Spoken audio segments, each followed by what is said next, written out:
The Earlham football team has at times shown improvement, but so far not enough to produce a win in the 2017 season. Today, the Quakers will not only try to get that first win, but they'll now attempt to snap that 39-game losing streak. Hello and welcome to Darrell Bean Stadium on the campus of Earlham College as the Quakers play host this afternoon to the Panthers of Hanover College. This is the Farm Bureau Insurance with Kevin Shear pregame show. I'm Troy Darengowski. Great to have you with us. The Quakers enter today's game at 0-6 overall. They lost last week to Mount St. Joe by a final of 66-7. Quakers saw their conference record fall to 0-4 on the season.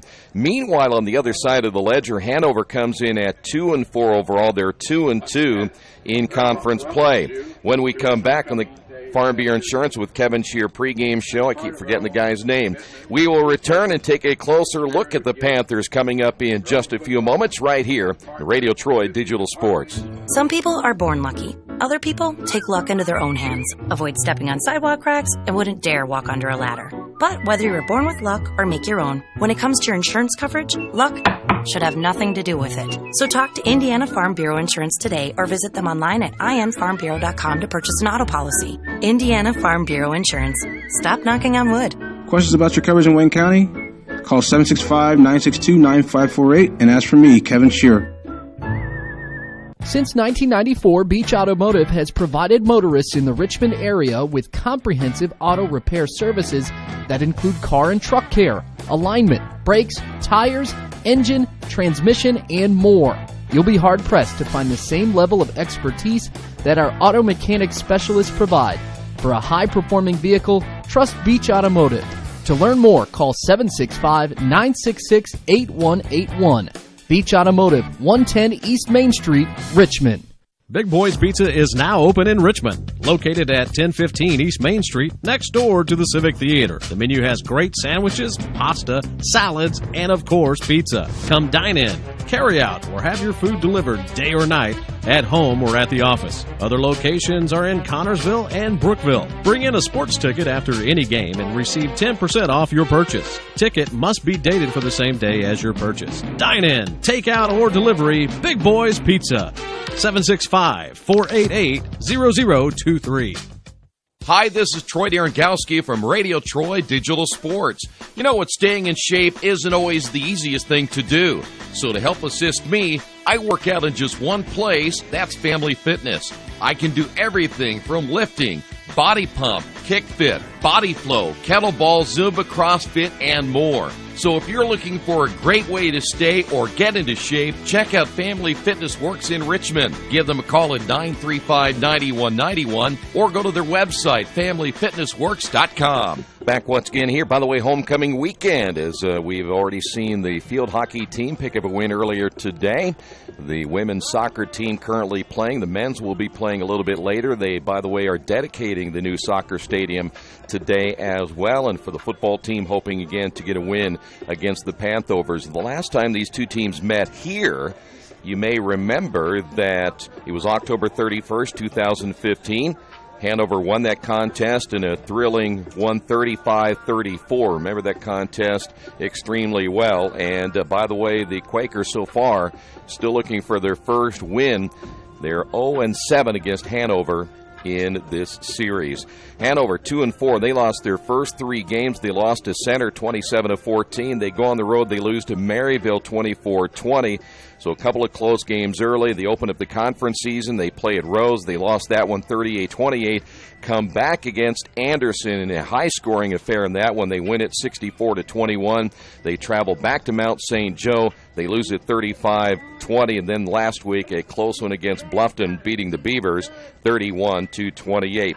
They can put some points on the board, averaging nearly 30, but they also give up 29 points per game. Total offense, nearly 400. They're at 392.7, 294 through the air, They will be throwing the football here today. Keep an eye on quarterback Chase Lightfoot. Lightfoot, 147 of 256, 1,666 yards coming in, 10 touchdowns, but also 8 interceptions.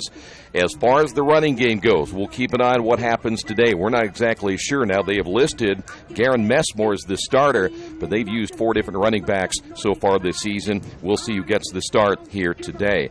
2 very good receivers for Lightfoot as well. One of those, Jackson Darty. Darty, 37 receptions, 417 yards and 3 touchdowns. And Corey Leppert, 32 receptions, 381 yards and 4 touchdowns. And they've got a big offensive line highlighted by guard Brandon Merrick. Merrick at 6'4", 315. And then tackle, this guy's pretty big, Jacob Sofranco. Sofranco, 6'7", 310 pounds.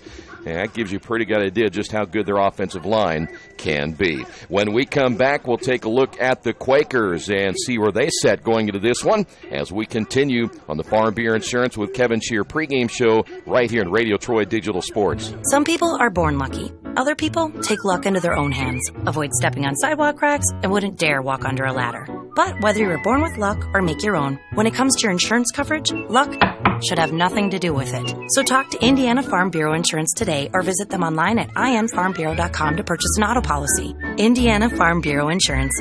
Stop knocking on wood. Questions about your coverage in Wayne County? Call 765-962-9548 and ask for me, Kevin Shear. At First Bank Richmond, we provide you with an excellent banking experience. Whether it's personal checking, savings, mortgage loans, consumer loans, retail lending, or trust and investments, you can count on First Bank Richmond. First Bank Richmond has been serving the Richmond area since 1887. For more information, give them a call at 962-2581 or go to their website at firstbankrichmond.com.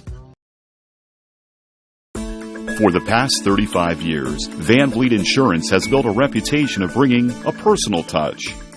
That's because at Van Vliet, it's all about you, your needs, your life, and our town.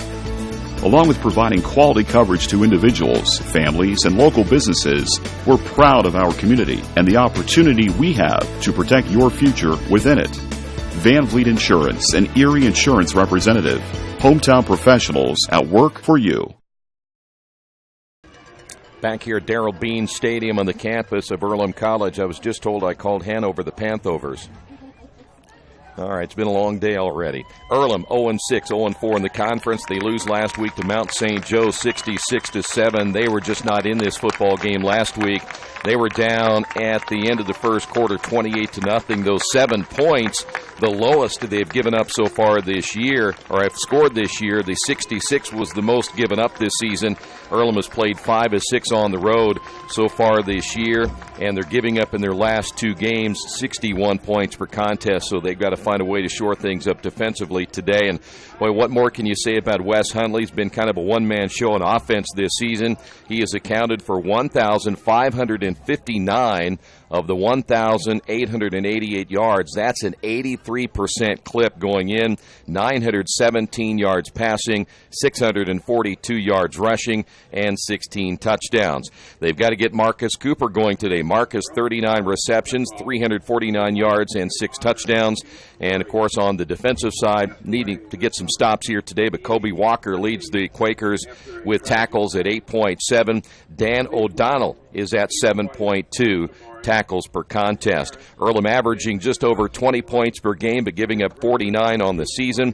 The Quakers 314.7 yards per contest and very well balanced, 158 through the air, 162 on the ground. But today, they got to find a way to slow things down against the Hanover Panthers. Got it right that time. We will come back. Starters coming up in just a couple of moments. Stay right there. This is Earlham Football right here in Radio Troy Digital Sports.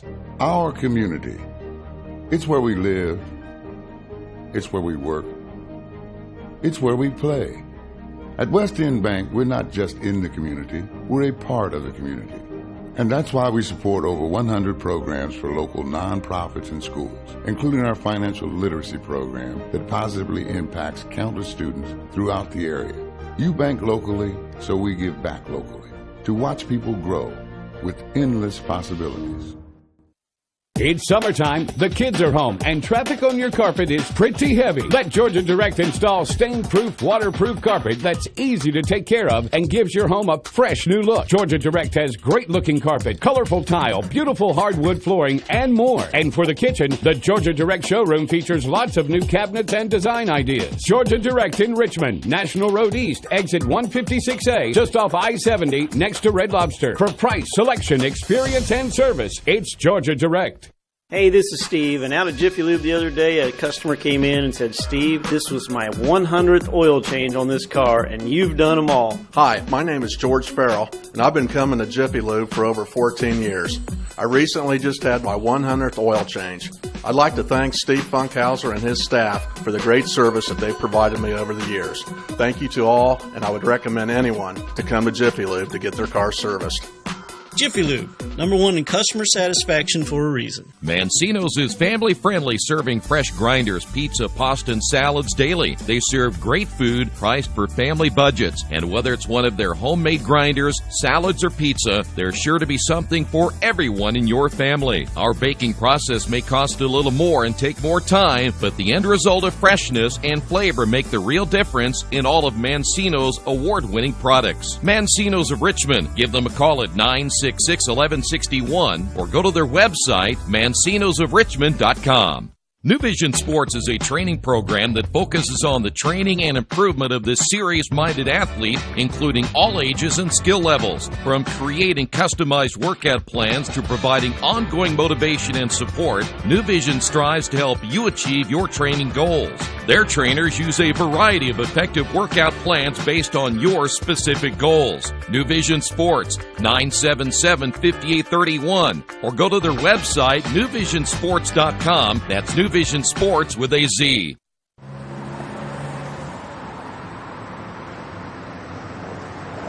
I got this.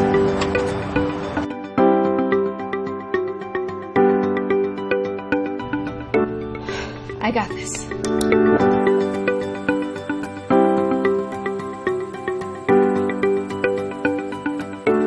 I got this.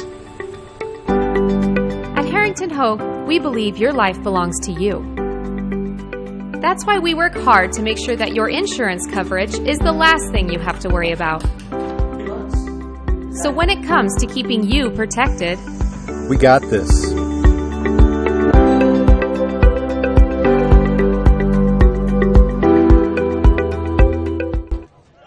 Back once again here at Darrell Bean Stadium. Here's how things will line up today. First off, for the Panthers on offense, in the offensive line, Dylan Neff, 6'4", 265 out of Morris Hill, Indiana, wearing number 57. He'll be at left tackle. At left guard, Brandon Merrick, 6'4", 315 out of Mount Vernon. He wears number 77. The starting center, 59, Eli Smith, 6'1", 250 out of Indianapolis. At right guard, 55, is Peyton Fergus. Fergus, 5'10", 230 out of Newburgh, Indiana. And then at right tackle, 6'9", or should say number 69, 6'7", 310 pounds, Jacob Safranco out of Ridgeville, Indiana. The wide receivers, they have four of those to choose from here in the starting lineup. One of those, Corey Leppert, 6'3", and 200 out of Tampa. He wears number 14. Matt Pica is number 6. He is 6'1", 195 out of Delray Beach, Florida. Connor Gibson, number 9, a sophomore, 5'10", 175 out of Lexington, Kentucky. And then Jackson Darty also gets the start today, 5'10", 170 out of Greenwood. He wears number 1. The starting running back, Garen Messmore, 5'10", 180. He is out of West Harrison, Indiana. And he is wearing number 12 this afternoon. The quarterback, Chase Lightfoot, 6'1", 190, a senior out of Crestwood, Indiana, wearing number 3. Defensively for the Quakers up front, R.J. Scott at one defensive end spot, 6'2", 240 out of South Boston, Virginia. He wears number 16. The nose tackle, Dakota Fields, 5'11", 240 out of Mount Olive, Illinois.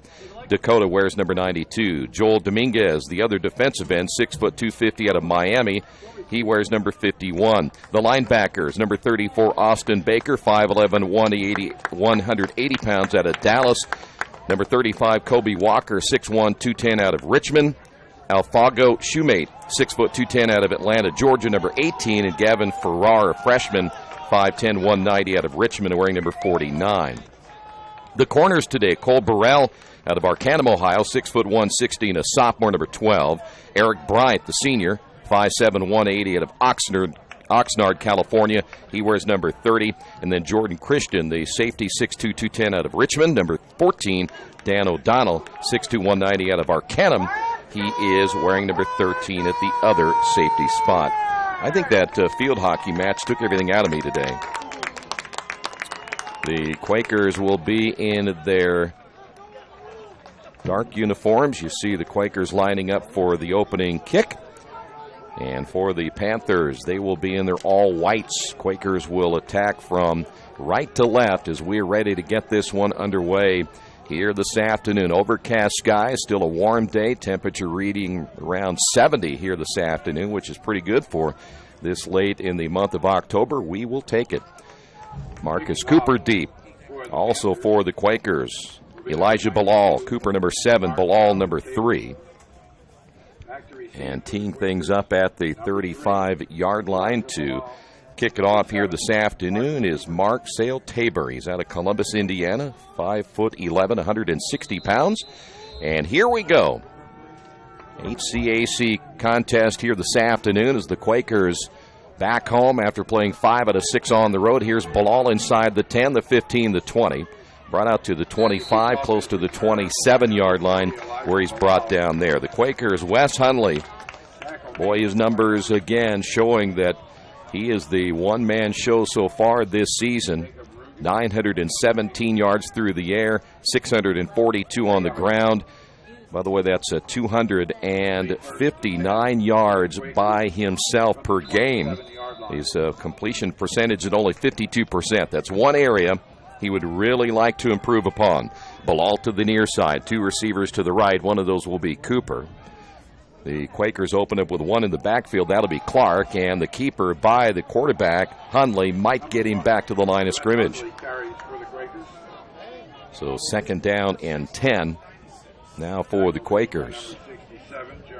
Matthews, that's Roderick Matthews, along with Jake Breen, the starting tackles, Luke Brake, Logan Roper, the starting guards, Will Bradley, the starting center. Chancey Cothran is the starting tight end. We mentioned Cooper and Bilal, and then Cyrus Clark out of Summerville, South Carolina, gets the start today at the tailback position. Quakers go 4 wide, split even to each side. Hundley again, 2nd down and 10 after no gain on the first play. He'll fake the handoff. Quick hitter intended for Marcus Cooper here in the flat, hit by Terrell Anderson. And the Quakers now faced with a 3rd down and 10 following the incomplete pass. Harnish, Feger, along with Baldwin, Cochran, and Dower across the front line for the Panthers. Donan, Mannion, and Treber are the 3 linebackers, with Anderson, Aldridge, Ronan, and Yeast the starting defensive backs here this afternoon for the Panthers. So again, for the Quakers, 3rd down and long. Quakers this time will go with just 3 wideouts. That means your tight end will be in the ball game, lined up to the left, and Clark the lone setback, and there is a penalty on the Quakers. That was your tight end, Cothran, jumping off the left side, and your first penalty of the afternoon. Procedure penalty on the offense, number 17, 5-yard penalty, 3rd down. So now the Quakers will be faced with a 3rd down and 15 instead of a 3rd down and 10. And boy, the one thing you do not want to do is play behind the chains all afternoon. So now the Quakers, how many times we've only seen the Quakers once this year, so I can't say how many times have we seen the Quakers this year, just one time, but they did play behind the chains the last time they were here. Cooper in motion again for the Quakers. Hundley steps back, throws short to Clark. Clark at the 20 got driven back, and he may even lose a couple of yards on that pass play. Good pursuit by the defense. Again, that was Dakota Mannion, the inside linebacker, 5'10", 205 pounds, there to make the stop, and the Quakers find themselves having to punt the football away, their first possession of the afternoon. Deep for the Panthers, Matt Pica, the freshman out of Delray Beach, Florida. Now, they've got several different players wearing duplicate numbers, but I don't think they put a defensive player back there for this. So We'll assume it's him, and a line drive short kick. And it'll take a Earlham roll, and he'll get an extra 7 or 8 yards out of that kick all the way down to the 35-yard line. Today's game being brought to you in part by Chef Casey, located at 1301 South L Street in Richmond. His motto is, I grill while you chill. Catering for all events or occasions, personal chef and traveling barbecue service, carry out and delivery available. Chef Casey, 1301 South L Street in Richmond. Chase Lightfoot, starting quarterback. Hanover, their first possession of the afternoon. 1st and 10 at their own 35-yard line. Lightfoot, wearing number 3, will take the snap, and they'll run the football their first possession. And getting the carry will be Sean Cohn. Cohn, 36 carries, 189 yards. He was not listed as the starter here this afternoon. They had Messmore on their depth chart as the starter, so short gain. Give him about 3 yards on the carry. It'll be 2nd down and 7. Leppert to the near side. Also coming to the near side will be Gibson. 2nd down and 7. To throws Lightfoot, and has his receiver at the 50-yard line, and he did get a foot down. That was going to be Jackson Daugherty on the reception. Daugherty making his 38th catch of the season, and that'll be a 1st down for the Panthers. Lightfoot completing 57% of his passes. Coming into this one this afternoon. Trips to the near side, Leppert, Daugherty, as well as Gibson. They'll work off the hash mark left. Lightfoot again out of the shotgun, looks to throw, has a man in the short pattern. That will be Daugherty again. Inside the 45 down to the 42-yard line. That'll be shy of a 1st down by about 2 yards. And we'll call it 2nd down and 8. We'll keep you updated on college football later on at halftime. A lot of games going on this afternoon. The big game, though, Notre Dame and USC coming up later tonight. 2nd down and 2 again for the Panthers. Lightfoot out of the shotgun, hands it off, and a big hole up the middle and inside the 35 down to near the 30-yard line. There is Sean Cohn again. And that'll be a 1st down, the nose of the football right at the 30. Quakers have had their difficulties this year stopping the run, and so far the balanced attack working for the Panthers. Panthers this time will work with Leppert split wide to the left. In fact, they will go trips to the left in a short formation. They'll have a tight end of the ball game lined up to the right. Lightfoot to throw again. Has plenty of time. Has his man and overthrows him at the 10-yard line. Pass was intended for number 38 on that pattern. That's Jake Wilson, 6'4", 230 out of Batesville, Indiana. Intended for number 38.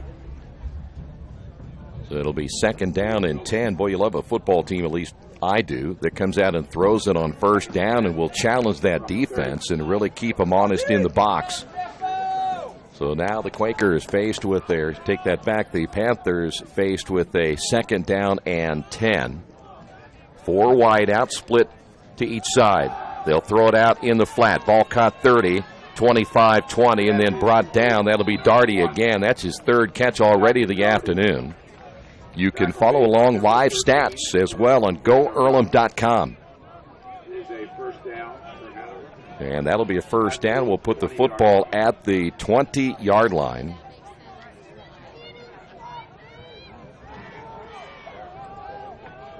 Good opening drive here for Chase Lightfoot and the Panthers. Cohn will stay in as the lone setback. That'll be in motion Pika. And they'll fumble the football and able to pick it up. And almost a huge mistake right there for the Panthers. They'll actually gain a yard out of that to the 19-yard line. A little jet sweep that time by Matt Pika. So say a yard on the play. 2nd down and 9. And the Panthers will go with 2 receivers split wide to the left. 2 tight ends in the ball game now to the near side. Hash mark right, Lightfoot shotgun. Lightfoot to throw. Still has time. His protection is excellent. They'll throw it deep and collision at about the 5-yard line. I thought the defensive back might have gotten there a little bit early. It falls incomplete. Pass intended. Number 25, that's Wyatt Dixon out of Mount Vernon, 5'11", 185 pounds. Quakers on defense, that was Xavier Flores.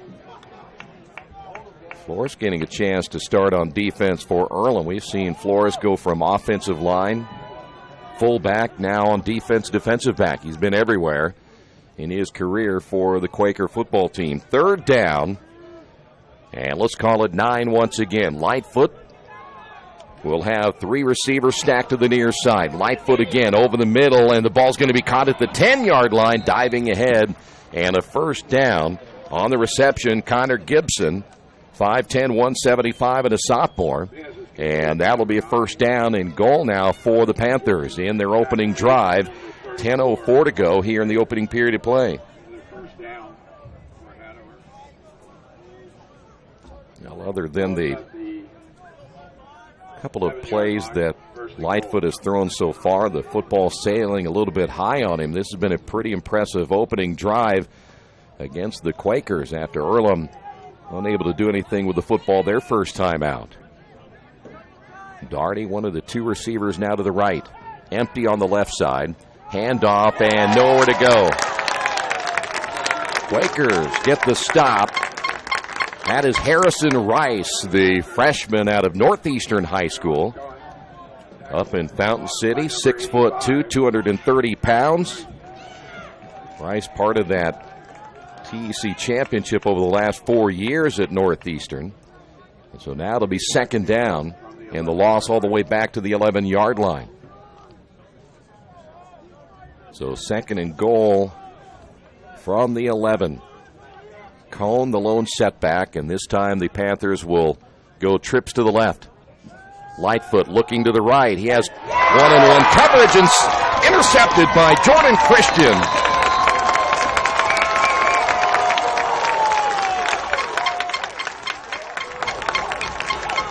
Boy, how about Jordan Christian getting the interception? The pass was intended for Corey Leppert.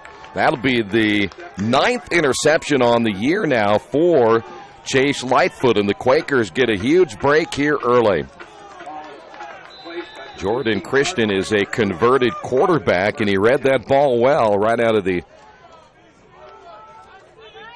the eyes of Lightfoot. He saw him looking that way, and he went that way the entire pass pattern. So now the Quakers have the football. Here's Hunley. He'll fake the pass, puts it on the ground himself, and lost the ball. Boy, don't give it back now. And I think Earlham did get the football thanks to a very alert number 50 in the middle, Logan Roper. Otherwise, that would have went right back over to the Panthers. 8:27 to go here in the opening period of play. And we'll call it 2nd down and 10. Football will be at the 15-yard line. Bilal to the near side, Cooper to the right. Quakers will also have to the right side Jamal Barnes, the freshman out of Muncie Central High School, to throw. And it'll be Cooper on the catch, a gain of about 4, maybe 5. Very low throw that time by the quarterback, Wes Hunley. Hunley, again, only a 52% passer coming into this football game here this afternoon. So now the Quakers, again, another 3rd down.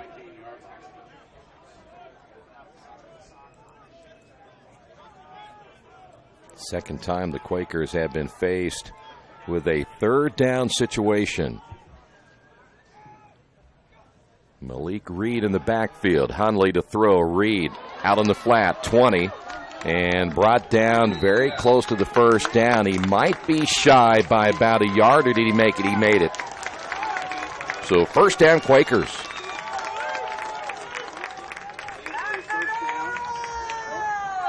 Robert Alba in the ball game now for the Quakers. List him as a defensive back, 5'10", 160 pounds. Take that back, 180 pounds out of San Francisco. The Quakers go 5 wide, trips to the right. Hundley fakes the pass, keeps it himself, and will gain a couple of yards to about the 27.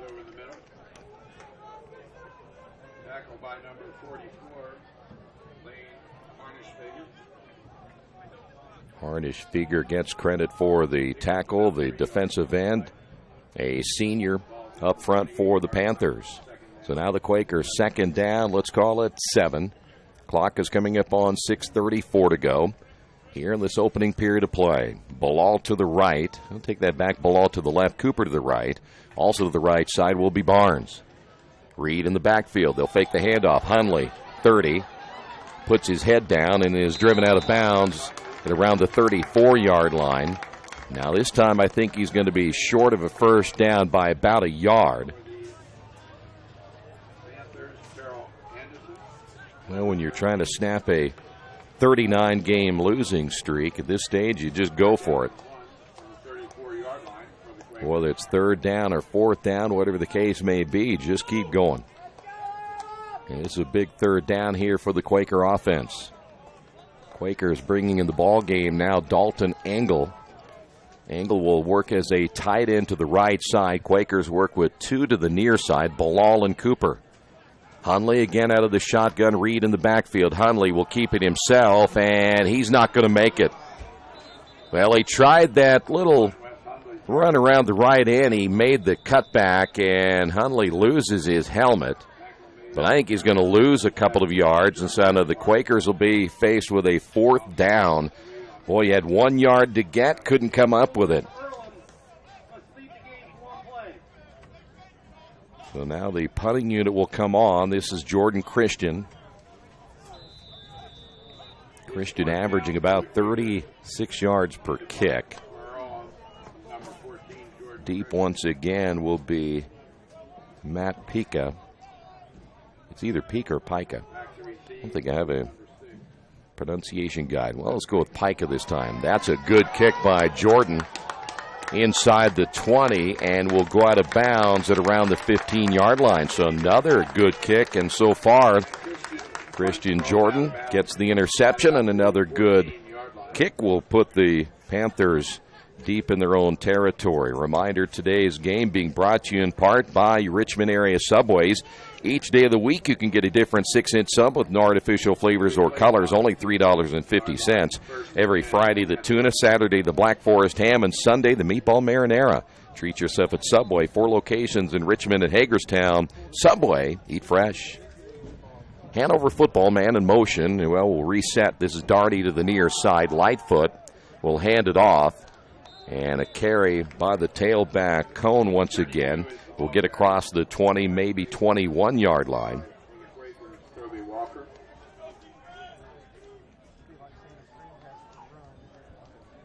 Call it second down after a gain of about 5. Leppert now to the near side. He'll be joined on this near side by Gibson. And again, Lightfoot looking left, going right, ball caught. That'll be Leppert on the reception. And he's going to be close to that first down, and they'll move the chains. Just across the 25, but shy the 26-yard line.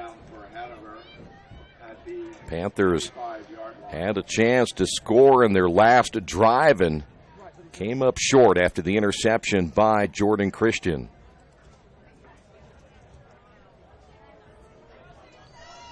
First down and 10 now for the Panthers. Lightfoot, little bubble screen out in the flat, caught. That'll be Gibson on the reception, and he may get another first down unless he stepped out of bounds at the 34-yard line. It looks like that might be the case. So that'll be shy of a first down by about 2 yards.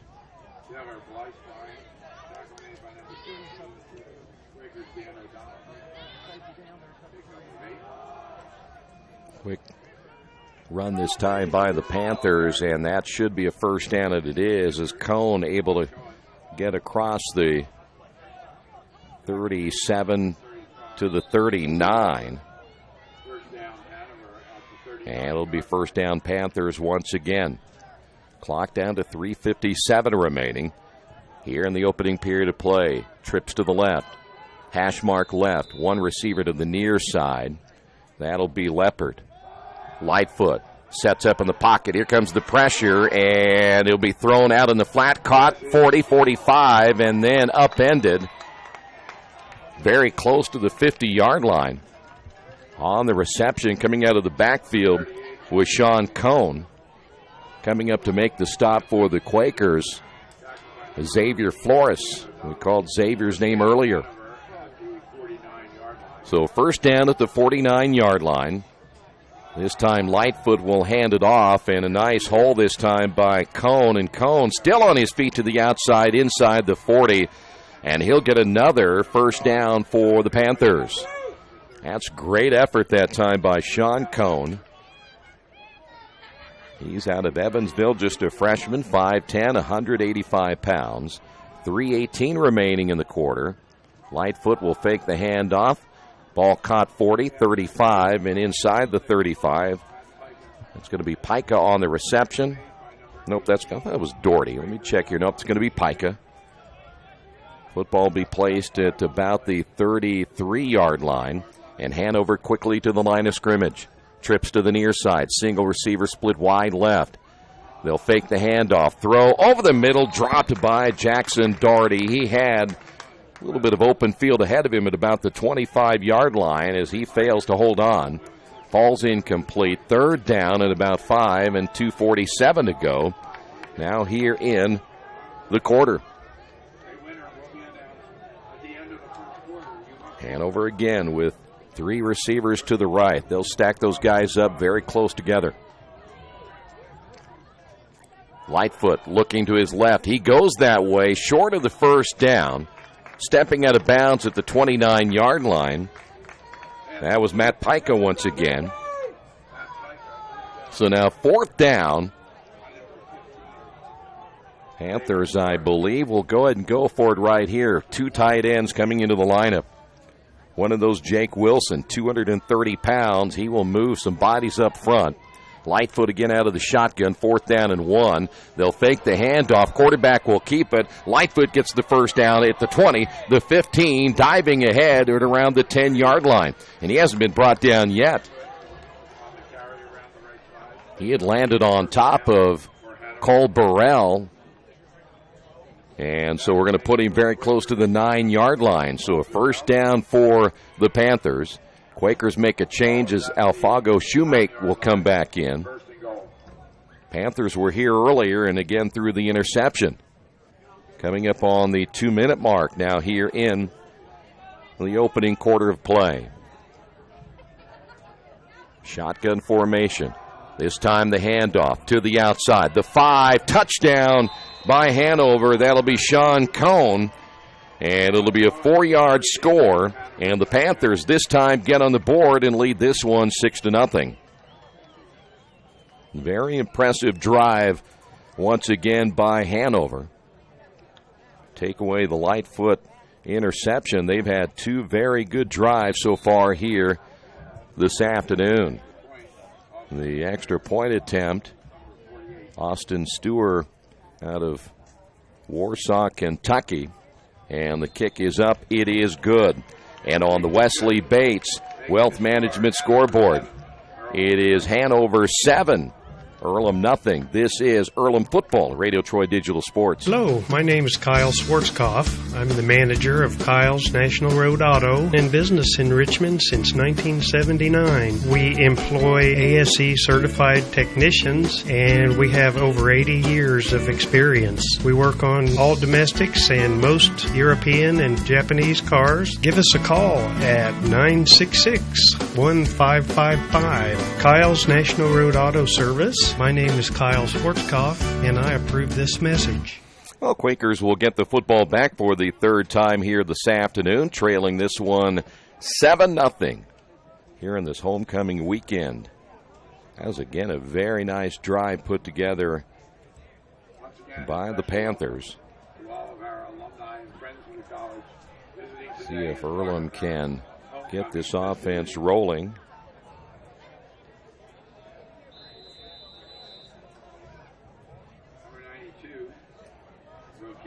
Quakers will have Bilal deep along with Marcus Cooper.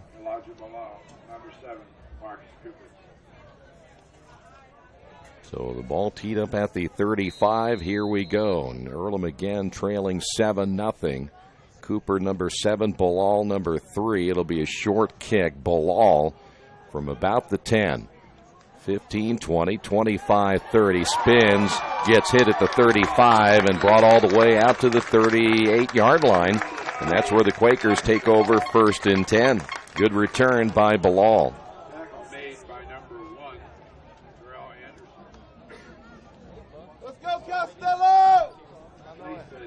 Bilal again in. The Quakers again, very little depth on offense. You're not going to see a whole lot of different names called here this afternoon. Barnes to the right, Bilal to the right. Cooper has one-on-one coverage with Terrell Anderson here at the bottom of your screen. Hundley looks to throw. Here is the nice catch at about the 40. That is going to be Cyrus Clark making the reception, a gain of a couple of yards. It'll be 2nd down and 8. Clark coming in. It's his 11th reception. Promising young man out of Summerville, South Carolina, 5'9", 175 pounds. And he does give the Quakers a little different dimension in the backfield when it comes to being one of their top running backs right now. Quakers go trips to the right now. And Hundley will set up the screen pass. Ball tipped in the air, and by the time it was tipped, Clark was tackled from behind as Kyle Trieber coming in to make the stop. The outside linebacker, a freshman, 6'3", 215 pounds there for the Panthers. And all of a sudden the Quakers again with another 3rd down and long. Earlham had little to no success in their last game on 3rd down against Mount St. Joe. They just could not get anything going in their 3rd down conversion. 4 wideouts. Clark will stand as the lone setback. They'll fake. Nope, they're going to give it to Clark, and Clark went nowhere. He got stopped immediately. There to make the stop for the Panthers, and it wasn't even close. That was number 50, Drew Shoemaker. 5'11", 255. He kind of manhandled Logan Roper, the freshman, and pushed him right back in the backfield. So the Quakers again cannot get anything on offense. The lone bright spot so far, the punting of Jordan Christian as he stands at his own 25-yard line. See if Jordan can give him another good one right here as he winds that clock down. That kick lands inside the 30, and again will take another Quaker bounce, but it does go out of bounds on the far side, and Quakers back on defense. Today's game being brought to you in part by Jason Wise, a Better Homes and Gardens First Realty Group. He has an idea for an alternative fundraiser for your school group or nonprofit. If you list, buy, or refer a customer and mention this promotion, he'll donate 10% of what he makes on the transaction to the school group or nonprofit of your choice in your name. Give him a call at 969-3400. Lightfoot back in, 1st down and 10. Football at the 25-yard line. Lightfoot, nice catch out on the flat. Another bubble screen this time. Pika, or is it Pika, makes the reception. And they will say Pika. I will stay with Pika as well. Football will be placed at the 31-yard line, and that's going to do it for the opening period of play. Quakers hanging in there, though. The offense unable to get anything rolling so far.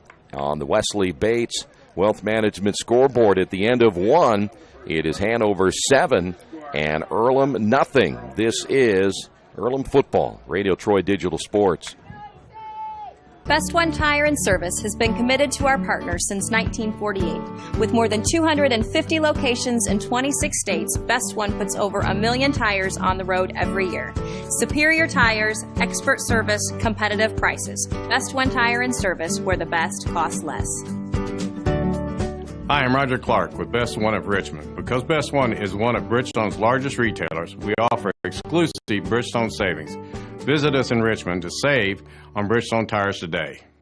Hey, I want to remind you once again, you can follow the live stats of today's game on GoEarlham.com. Right now, the Quakers being held to just 17 yards of total offense. Hanover with 145 in that opening period of play. So, and by the way, the Quakers now 1 of 4 in their third down conversions. So we will head now to period number 2. We mentioned the Panthers have put together some, so far, pretty impressive drives as they have it now second down and about 4. Lightfoot again with 1 in the backfield, and they will fake the handoff. Ball's caught by Daugherty, and Daugherty brought down right at the first down marker. Coming in to make the stop, Dan O'Donnell, the sophomore out of Arcanum, Ohio. And they will call that another first down for the Panthers. Pika near side, Daugherty near side. One receiver to the right, that's Leopard. He'll be lined up in a short formation. Lightfoot again will throw. Has a man over the middle. That's going to be Leopard. Leopard diving ahead. He got the first down. He went airborne at about the 46-yard line. Anticipating he might be a little bit short of a possible first down, but he gets in there and another first down for the Panthers. They'll move the chains as they'll set it up at the 46. Quickly again to the line of scrimmage. Lightfoot wasting no time, the senior quarterback. As the H-back will be your tight end. They'll throw it out in the flat. Ball's going to be caught by Daugherty. Daugherty up the sideline. And if he stays in bounds, and he did, he got another first down. 3 straight first downs now for the Panthers. 14-12 remaining. By the way, the Earlham women's field hockey team winning earlier today. They beat Worcester 3-1. The women's soccer team, last time we checked, they were down 3-1 as they're playing Franklin. Officials calling a timeout right here as the Quakers will bring Joe Enright in. Quakers also making a change with Gavin Farrar, the freshman out of Richmond, coming out. Dan O'Donnell is the one player that got banged up a little bit. So he comes out of the lineup as well. Trips to the left. Hash mark right. Ball thrown out in the flat again. Caught by Gibson. Gibson went down at about the 40. Kobe Walker coming over to make the stop. That'll be a gain of nearly 4 yards. Depending again on the spot, let's make it 3. Kobe Walker averaging nearly 8 tackles per game. Clock down to 13:36 to go here in the second quarter of play. There you see the stacked trips to the near side as well. Lightfoot, 1 in the backfield. That'll be Cone. Cone will get the carry. Big hole up the middle. He's down to the 30. 25 still on his feet. Brought down at about the 21-yard line. Carries over the middle for a first down for the Panthers. Boy, Panthers can be dangerous right there. You have seen that already with Sean Cone and his ability to find the open hole, but that offensive line of Neff, Merrick, Smith, Fergus, and Sofranco doing their job up front.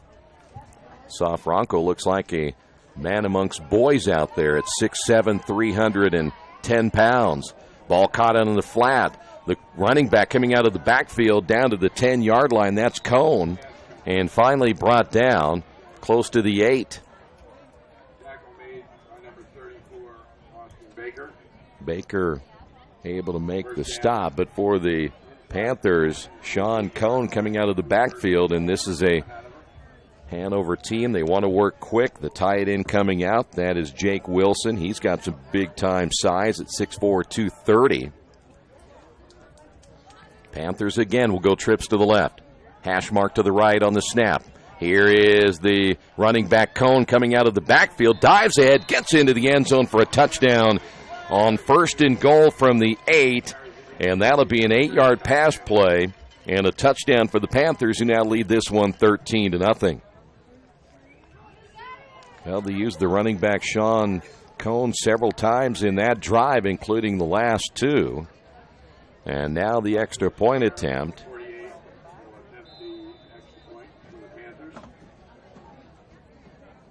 Stewart will come in to attempt the extra point, just a freshman. Kick is on the way, and it is good. On the Wesley Bates Wealth Management scoreboard. There you see it right there. Quakers trail this one 14-0. Little Sheba's Restaurant and Zini's Place. Come join us in Richmond at 175 Fort Wayne Avenue or at our newest location in Centerville at 129 East Main Street. Grab one of our gourmet pizzas, a deluxe sandwich, steak or fresh salad, and an ice-cold beer or your favorite wine. Featuring live music every Tuesday, Friday, and Saturday, plus more in our smoke-free environment. 10% discount with a valid student ID. It's better than being home. The Quakers trail at 14-0 as the offense again struggling here in the early portion of this one. Last week they did not have a good outing either, so after the offense played, I thought, relatively well early, they have kind of hit a brick wall here in the last 2 weeks. A lot of teams, I would imagine, focusing on stopping Wes Hunley, who accounts for 83% of your offense. They've got to find someone else to get involved, and get involved big time, as this one is kicked short. They'll kick it away from Cooper. That is Bilal, and he will let that one go out of bounds, and a flag will go down. Kickoff goes out of bounds. Malik Lawrence Reed will come in at the running back spot. Looks like Jamel Barnes coming in as well. Football will be placed at the 35-yard line after the flag was thrown on the kick out of play. Well, that's the 25. You better move it up a little bit. There you go. Now, the Panthers don't mind you putting it at the 25. Quakers may have a say about that. They'd like to have it at the 35. This is one of their better starts so far today in field position here this afternoon. 12:29 to go. Barnes to the near side. Also coming wide right will be Cooper. Reed the lone setback. Bilal, the only receiver, split wide to the left. That'll be the short side of the field. Here comes the rush. Hunley able to get away and then just throws it out of bounds. Boy, big-time pursuit on that Hanover defense. Drew Shoemaker, we have called his name a couple of times. Not a starter today, but Shoemaker's been in that backfield twice already. After the incomplete pass, 12:23 to go here in the first half. Earlham again at this stage just lacking more playmakers than Hunley and Cooper. No one else making that much of a difference for this offense, as Reed will stay in the backfield, and he'll switch off and move just to the left of Hunley in the backfield. He'll fake the handoff. Hunley throws, intercepted off the hands of Cooper. It's picked off on the return, and making the interception for the Panthers was Keith Cork, a junior out of Indianapolis. And Cooper can't hold on, and there you have a turnover for the Quakers deep in their own territory. Second turnover of the afternoon, one by Hanover, now one by the Quakers. And, boy, I tell you what, football at the 30. Well, it certainly wasn't a bad throw, maybe a little bit behind Cooper, but it just went off his fingertips and waiting for it for the interception. And now the Panthers, as we have whistles stopping play. Timeout, Hanover. And Hanover is going to call a timeout. That is their first timeout. We will take a quick timeout as well on the Wesley Bates Wealth Management scoreboard. Quakers trail at 14-0. As an internet service provider, Parallax Systems offers reliable residential high-speed internet service and business service. With a fiber backbone reaching over 150 miles, we have created a multifaceted delivery system. Our dark fiber leasing has proved beneficial to public and private sectors alike. Parallax serves Wayne County and surrounding areas. Parallax Systems, when speed matters, a division of Richmond Power and Light. Panthers using their first timeout following the turnover. First and 10 from the 30-yard line for the Panthers. So now the Panthers back out on offense, 2 in the backfield. They split the 2. Pica in the backfield. They fake the handoff, throw of the middle, in and out of the hands of Jackson Darty, and the Quakers almost came up with a interception themselves. Shoemake was theirs. That ball falls to the turf, and it'll be 2nd down and 10. Alfago Shoemake, one of the 4 linebackers, averaging 4 tackles per game. Mentioned Kobe Walker averaging nearly 9 per game, leads this Quaker defense. Again, shotgun formation. They'll fake the handoff, throw it out in the flat. Ball caught at the 30, 25. That'll be Darty again, and he's going to be brought down shy of a 1st down. There for the Quakers to make the stop, Austin Baker. Baker, 5'11", 180 pounds. He is a freshman. And Baker out of Spring, Texas. 3rd down and 2. 2 wideouts to the left, single receiver to the right. Again, 2 in the backfield, a little different formation. Pica gets the call himself. He'll take it up the middle and get a 1st down and more, all the way down to the 10-yard line. Pick up the 1st down for Hanover. Tackle made by number 35, Kobe Walker. So now the Quakers with their back against the wall, football at the 10. This will be 1st and goal. Same formation. Pica gets the call again up the middle and virtually untouched until he got in the end zone for the touchdown. And now the Quakers trail this one 20-0. 2 straight carries for Matt Pica. Just a sophomore. Pica's out of Delray Beach, Florida. Here's the extra point. Will be attempting the extra point. And it is on the way, and it is good. On the Wesley Bates Wealth Management scoreboard. Hanover now on top of this one, 21-0. This is Earlham football and Radio Troy Digital Sports. For the past 35 years, Van Vliet Insurance has built a reputation of bringing a personal touch. That's because at Van Vliet, it's all about you, your needs, your life, and our town. Along with providing quality coverage to individuals, families, and local businesses, we're proud of our community and the opportunity we have to protect your future within it. Van Vliet Insurance, an Erie Insurance representative. Hometown professionals at work for you.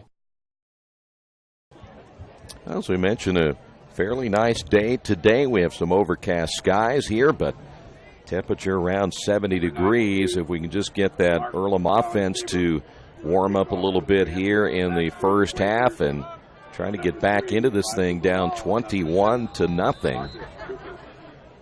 Again, Cooper and Bilal both deep. It'll be Bilal again at the 5-yard line. The 10, 15, 20, and he's cut down immediately. Nice special teams play by Calvin Brinton. Brinton is a freshman out of Evansville, a backup wide receiver. So good special teams play, and the Quakers will start with the football right at about the 20-yard line.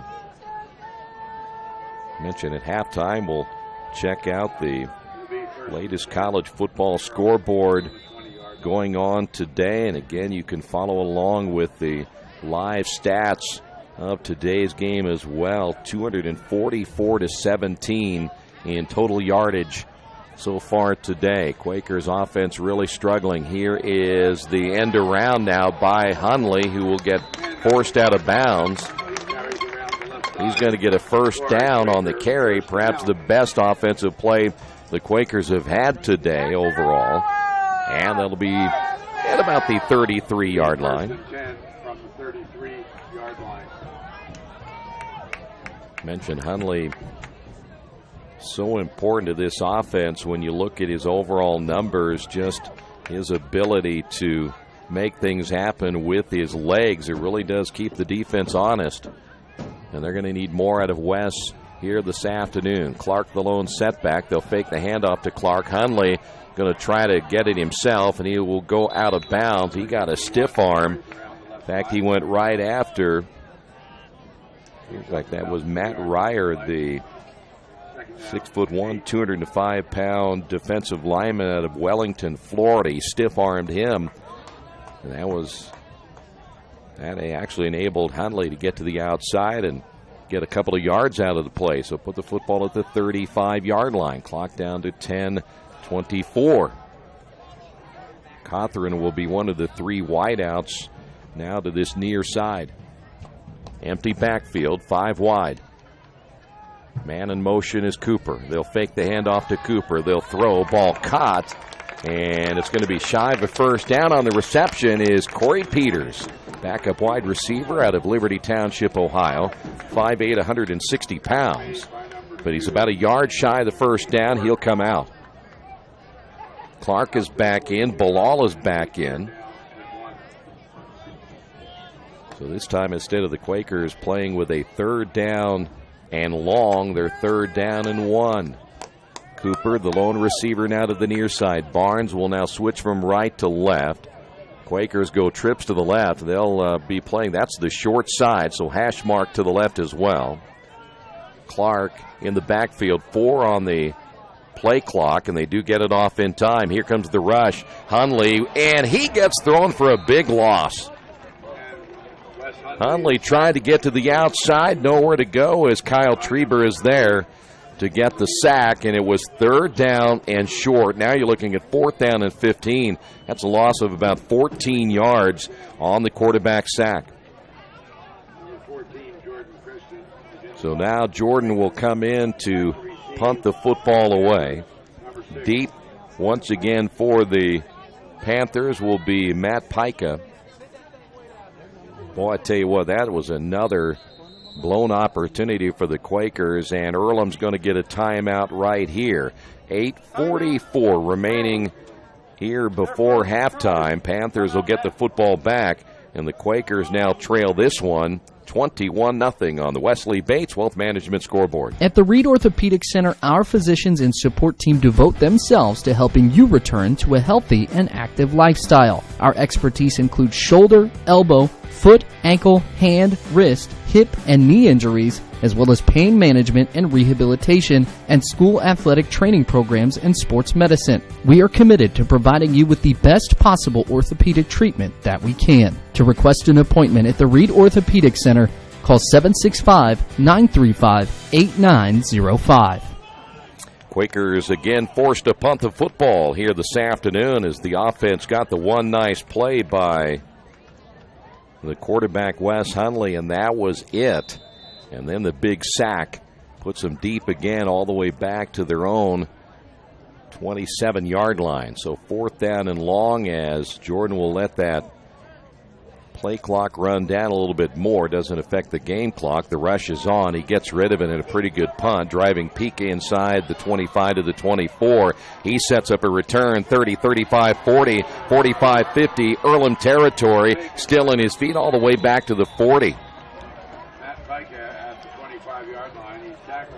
It's about a 36-yard return on the punt. And 1st down again, an excellent field position for the Panthers. Today's game being brought to you in part by Chef KC, located at 1301 South L Street in Richmond. I grill while you chill. And he's got some great barbecue ribs. Catering for all events or occasions. Personal chef and traveling barbecue service. Carry out and delivery available. Chef KC, 1301 South L Street in Richmond. Another proud sponsor of not only Richmond Athletics, but Earlham College as well.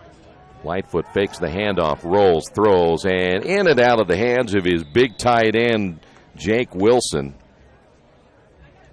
Wilson would have been close to perhaps another 1st down if he makes the catch there. Wilson, mentioned him earlier, 6'4", 230 pounds out of Batesville, Indiana.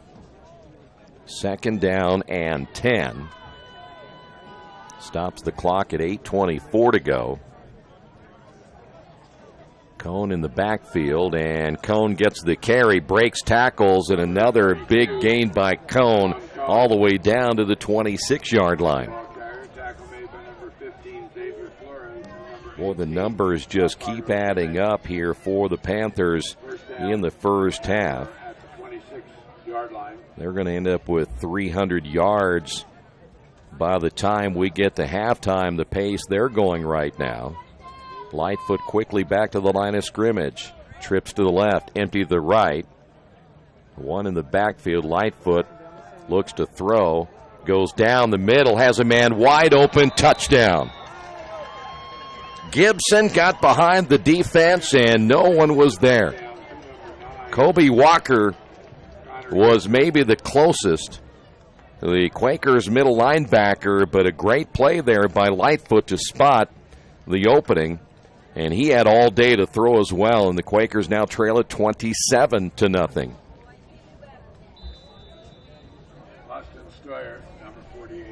So now coming in to attempt the extra point. Stoyer in. The point is good, and the Quakers now down 28-0 on the Wesley Bates Wealth Management scoreboard. For over 30 years, Reynolds Plumbing has been keeping the Richmond, Wayne County area running. Whether on commercial properties, restaurants, or residential, they've done quality plumbing, heating, and air work for thousands of customers. In a small town, a company like theirs cannot stay in business for as long as they have without being very good at what they do. It's not just about quality work, it's about customer service. If that's the kind of experience you want on your next plumbing or HVAC job, then Reynolds Plumbing has you covered. Call Reynolds Plumbing today at 966-0994.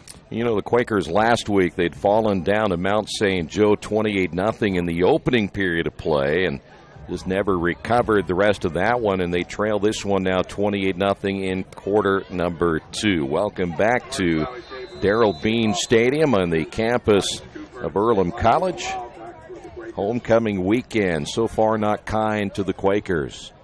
Bilal on the return at the 16-yard line. The wall set up in front of him. He bounces to the outside. He's at the 30 and then finally brought out of bounds on the far side. There is a flag down.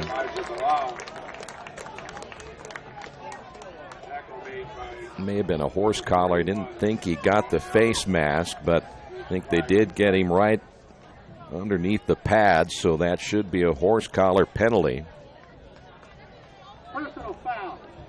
Face mask. That was a face mask. Number 92, 15 yards. That was the kicker, First down. Mark Sally Tabor. So the Quakers will get a few extra yards put on the end of that return. We're still waiting for the official to spot the football.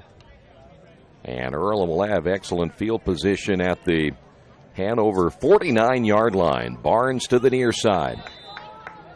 In the slot to the right will be Cothran, the tight end. Bilal to the left, Cooper to the left. Handoff Reed. Reed, big hole up the middle, 40. Down to the 35-yard line. Reed still battling his way, finally brought down at the 34-yard line.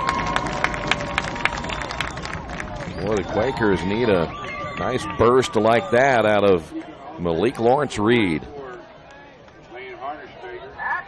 So first down, Quakers. At the 34-yard line. Again, the Quakers will have the same formation, 4 wideouts, split even to each side with Hunley in the shotgun formation. Lawrence Reed in the backfield, and they'll fake the handoff now. Throw intercepted. Or did it fall? Well, it will be an interception. A bad throw that time and a bad decision by Wes Hunley. The second interception by Keith Cork. Boy, I tell you what, Hunley, little indecision on what to do with the football, and then he just wildly threw it, and it cost the Quakers another turnover. 2 interceptions now by Wes Hunley. And now the Panthers take over first and 10, football at the 36-yard line. 7:18 remaining. Lightfoot back out again, puts a man in motion. That'll be Darty. Now trips to the right. They'll hand it off. Here's your tailback, Cone again. Cone inside, or I should say past the 40. Flag is down. Those could be coming back. Looks like we might have a hold right here. Xavier Flores credited for the tackle. There's your holding penalty. They got number 55, Peyton Fergus, the right guard, 5'10", 230 pounds, and a senior. That's, I think, our first holding penalty of the day.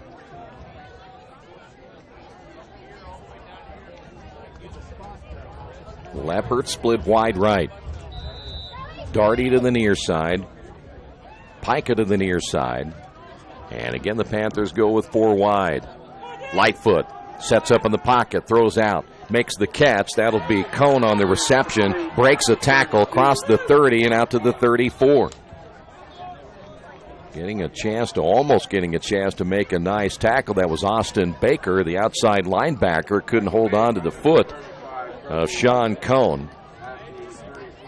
And the Panthers will have it second down, and you're looking at about 12 for a first down. Darty to the near side. Gibson also split wide to the left. Manchin, that's going to be Gibson, actually the man in motion. And they will hand it off. Nope, that's going to be Lightfoot keeping it himself, and he will get maybe 2 yards out of it. So Lightfoot. And we'll put the football at the 35, third down and 11. Panthers will go trips to the left quickly back to the line of scrimmage.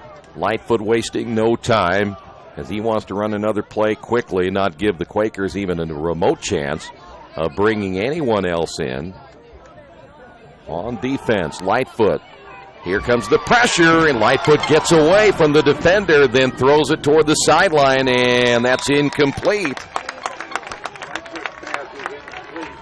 Boy, the Quakers almost had a big-time sack right there. That was R.J. Scott, the defensive end, 6'2", 240 pounds, and they're going to force the Panthers to punt the football.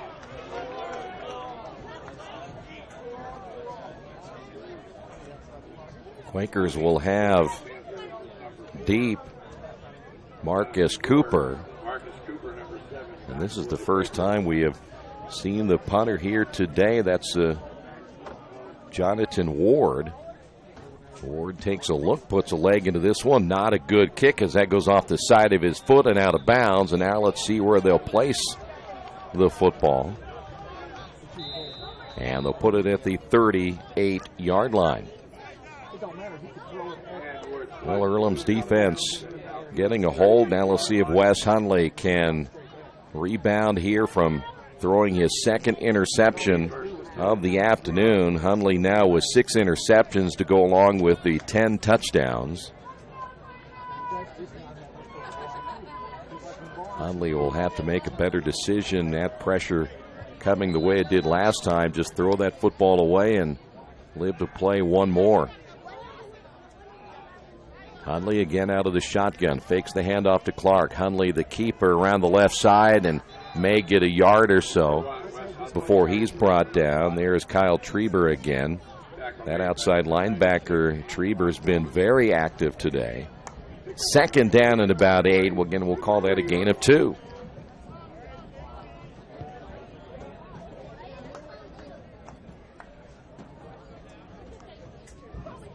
A couple of football games in top 25 play are already underway, and again, we'll check out the current scoreboard, that in the Big Ten, the MAC, as well as the top 25 scoreboard at halftime. Any other sports news going on as well as the Quakers ready to set it up once again. They'll fake the handoff, and there's the short carry again by Hundley, maybe to the 41. And the fans getting a little restless here as the Quakers already down 28-0. There's nothing going right on offense, at least from a standpoint of consistently nothing going right. Barnes back in, Clark back in. Peters will leave the lineup. So So another 3rd down and long. Quakers had a 3rd down and 2 the last time and suffered a huge sack. Clark again behind Hundley. That is Marcus Cooper in motion. Hundley now will tuck it under himself. Nowhere to go. That's good coverage downfield. There was no one open. That one-on-one coverage, Hanover give those guys in that defensive backfield plenty of credit, as the Quakers 3rd and long will have to give up the football again. Boy, I tell you what, the Quakers on offense, their numbers are not going to look good here in the first half. So far, Earlham just 41 total yards of offense. And the Panthers getting very close now to that 300-yard mark. There was a penalty flag right there. I didn't see it. They said an illegal substitution called against the Panthers. So that'll be a 5-yard penalty.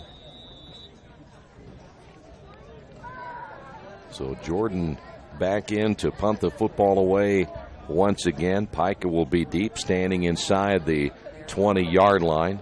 Line drive kick, that's going to take a nice bounce, but one bounce and goes out of bounds. And they'll put it at the 29-yard line. 1st and 10 for the Panthers. Quakers back home next week. They'll take on Manchester, and a reminder, that is a 2:30 start time. Their final home game will be against Rose-Hulman November 11th. That'll be at 1:30. The Quakers down to their final 3 games of this college football season. 1st down and 10. Lightfoot will give it off, and there is a tackle for a loss. Cone on the carry. Quakers getting in there quickly.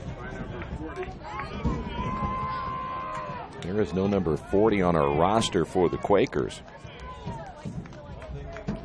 I'm not sure who number 40 is.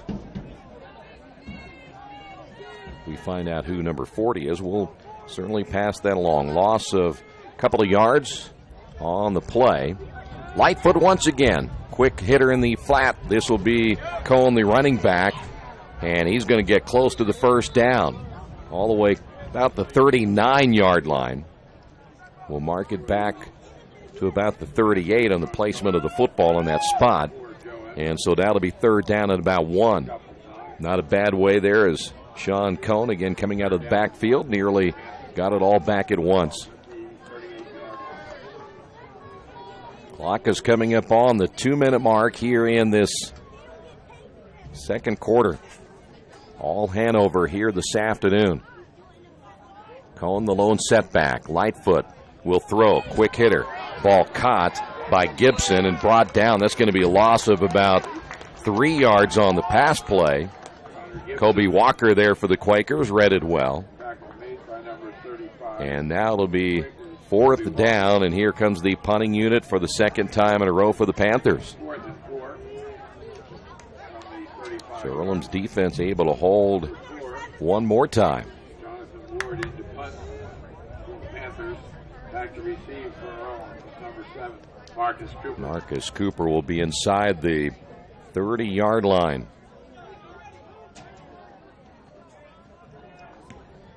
Another not great kick, more of a line drive spiral kick that will be down at the 35-yard line.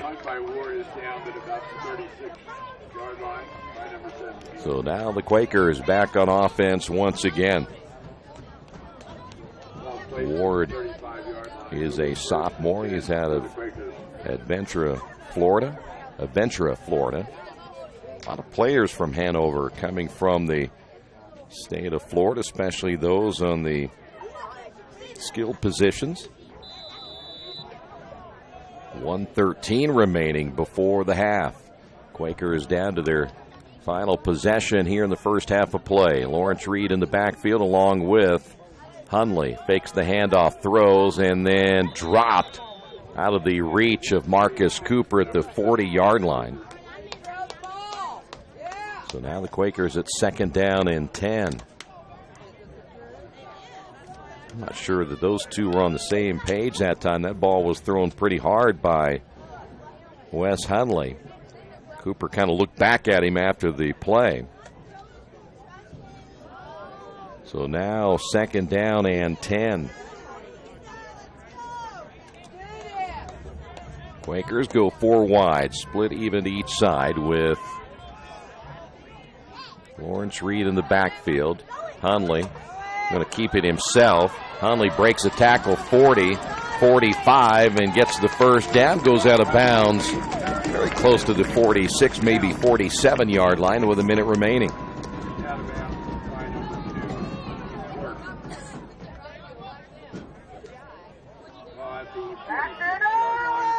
Put the nose of the football at the 46-yard line. Barnes will bring the play in now for the Quakers. Barnes will come to the near side. Bilal to the left. Marcus Cooper in the slot to the near side. And Malik Lawrence Reed will stand as the lone setback. Hundley looks to throw, does so near side. Barnes makes the catch on his comeback. Brought down at the 49, shy of a first down.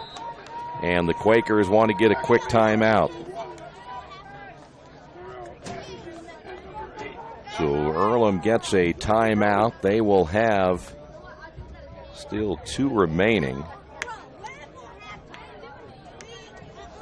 And as we said, 55 seconds. Oh, that's the timeout clock. Want to remind you today's game being brought to you by your Richmond area Subways. Each day of the week you can get a different 6-inch sub with no artificial flavors or colors, just $3.50. Every Monday the sweet onion chicken teriyaki, Tuesday the oven roasted chicken, and Wednesday the turkey breast. Treat yourself at Subway. 4 locations in Richmond and Hagerstown. Subway, eat fresh.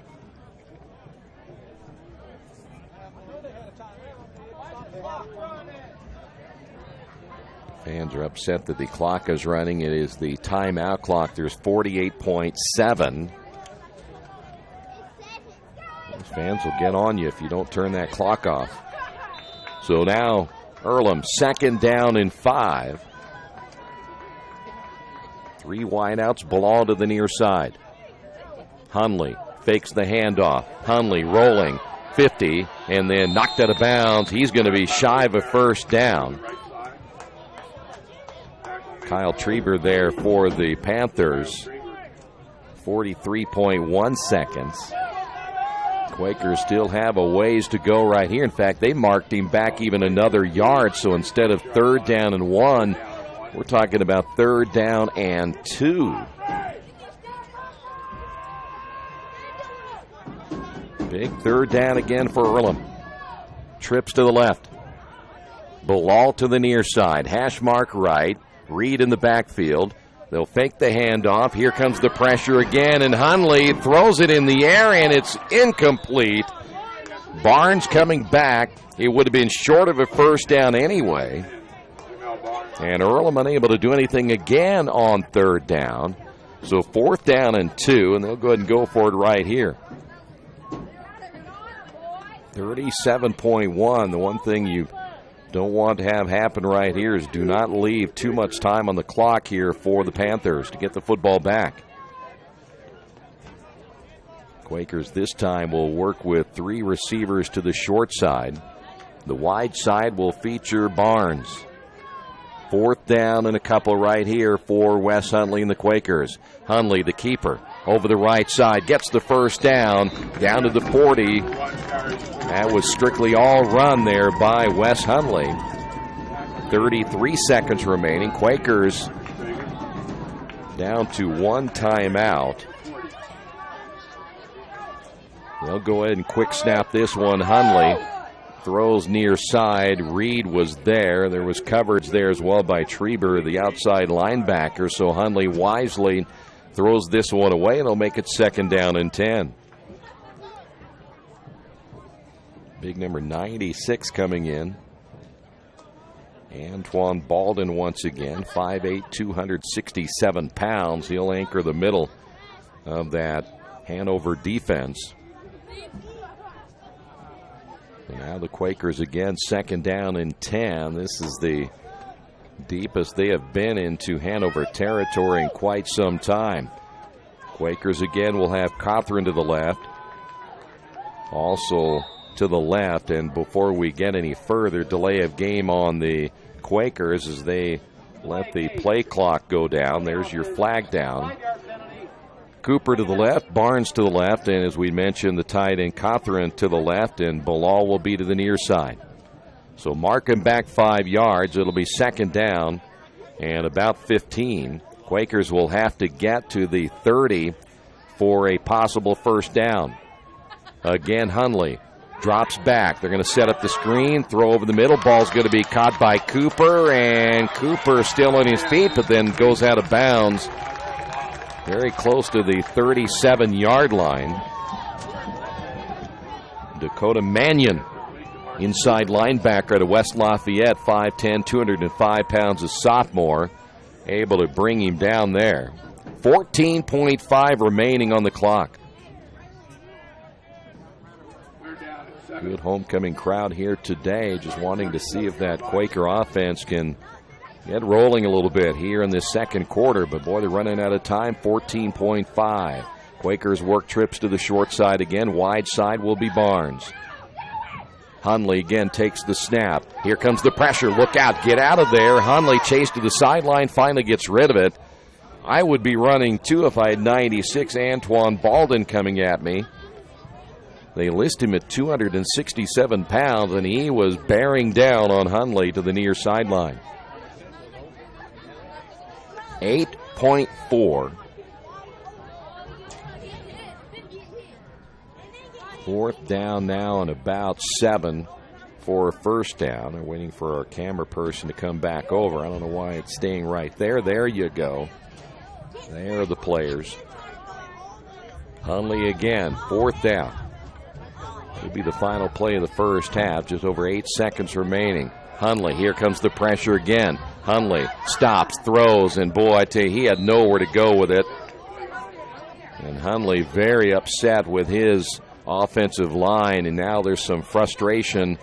Hundley yelling and getting yelled back at by Jake Breen, the senior tackle.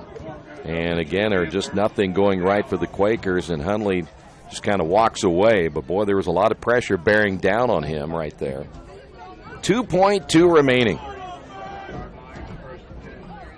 Last chance here for the Panthers. Let's see what they'll do with it before we head to the locker room. Will they just take a knee? I think it's going to be the case. And they'll take the knee, and we have made it to halftime. Well, the Quakers, a couple of turnovers here today, and that's where we stand at halftime on the Wesley Bates Wealth Management scoreboard. Hanover 28 and Earlham nothing. Your halftime report coming up in a few moments. This is Earlham Football on Radio Troy Digital Sports. For over a century, Richmond Power and Light has been providing safe, reliable energy to the citizens and businesses of Richmond and the surrounding area. Through their dedicated and talented employees, they are advancing their tradition of exceptional service through new technology, training, and efficiency in everything they do. Richmond Power and Light provides reliable, low-cost energy and technology services in a customer-focused, environmentally responsible, safety-conscious manner. Richmond Power and Light. Together we make powerful partners. At Square Donuts, we take our donuts seriously, and apparently so do our customers. Square Donuts is by far the #1 donut shop in Richmond. At Square Donuts, we bake our donuts, cinnamon rolls, long johns, and many other varieties fresh daily. Donuts became our family tradition and business in 1967, and we've continued through 3 generations. Square Donuts in Richmond has 2 locations, including 1241 Northwest 5th Street and 3637 East Main in the Hoppy Jeweler Plaza. Square Donuts of Richmond. We never cut corners and never will. Summit Computer Systems is a full-service computer manufacturing and support company founded in 1997. They partner with businesses and individuals to provide computer systems, hardware service, support, design services, high-speed wireless internet, network design, and more. Summit Computers, 1427 Chester Boulevard in Richmond. Give them a call at 939-2120.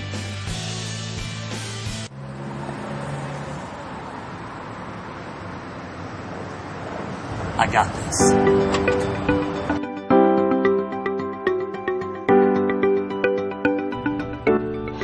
I got this.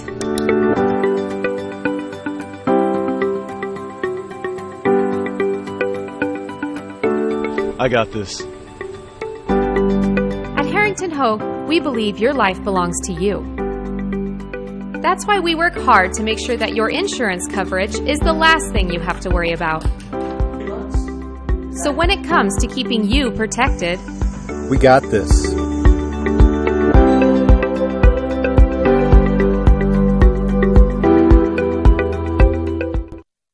Finding a used car dealership you can trust is not an easy thing to do, but for me, the choice was an easy one. I went to Tony's Car Sales in Richmond. I purchased my last 2 cars from Tony's and couldn't be happier with the service.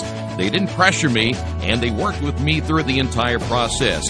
If you're in the market for a great used vehicle, get to Tony's Car Sales in Richmond, 250 National Road West, or give them a call at 962-5665, or go to their website, tonyscarsales.com. Some people are born lucky. Other people take luck into their own hands, avoid stepping on sidewalk cracks, and wouldn't dare walk under a ladder. But whether you're born with luck or make your own, when it comes to your insurance coverage, luck should have nothing to do with it. So talk to Indiana Farm Bureau Insurance today or visit them online at infarmbureau.com to purchase an auto policy. Indiana Farm Bureau Insurance. Stop knocking on wood. Questions about your coverage in Wayne County? Call 765-962-9548 and ask for me, Kevin Shearer.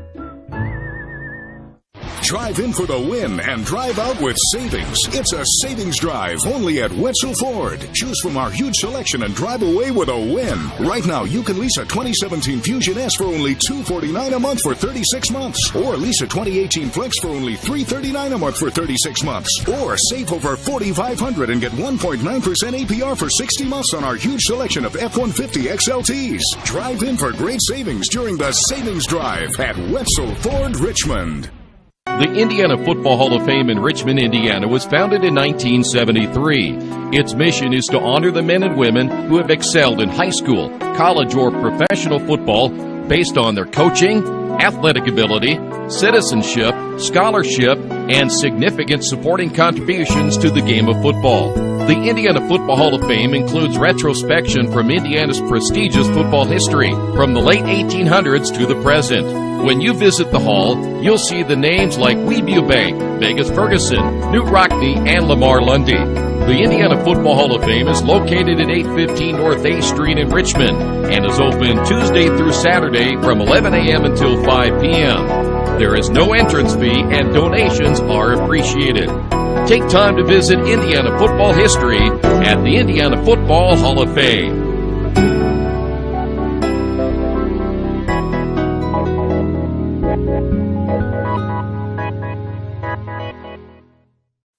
Since 1994, Beach Automotive has provided motorists in the Richmond area with comprehensive auto repair services that include car and truck care, alignment, brakes, tires, engine, transmission, and more. You'll be hard-pressed to find the same level of expertise that our auto mechanic specialists provide. For a high-performing vehicle, trust Beach Automotive. To learn more, call 765-966-8181. Beach Automotive, 110 East Main Street, Richmond. We have now made it to halftime as the Quakers trail at 28-0 on the Wesley Bates Wealth Management scoreboard. Here, your first half team numbers. The Panthers with 17 first downs, the Quakers with only 5. Hanover 17 carries, 128 yards on the ground. The Quakers 16 for 38. In the passing department, Hanover 20 of 27, 170 yards and an interception. The Quakers 8 of 17, 31 yards and 2 interceptions. Right now, Hanover with 298 yards of total offense in the first half. The Quakers with just 69.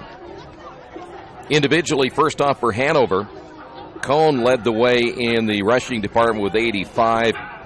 Also, Pika with 23, Lightfoot with 20. We mentioned Lightfoot, 20 of 27, 170 yards, 2 touchdowns, and an interception.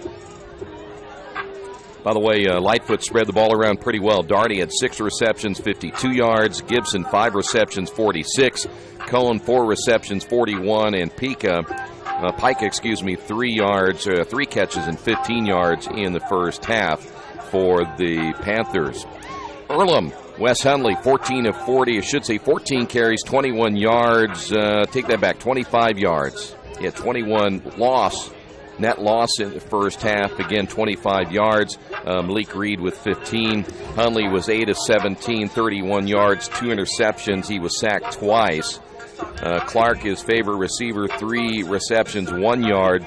Cooper, 2 receptions for 12. Peters, 1 for 7. Reed, 1 for 6 in the first half.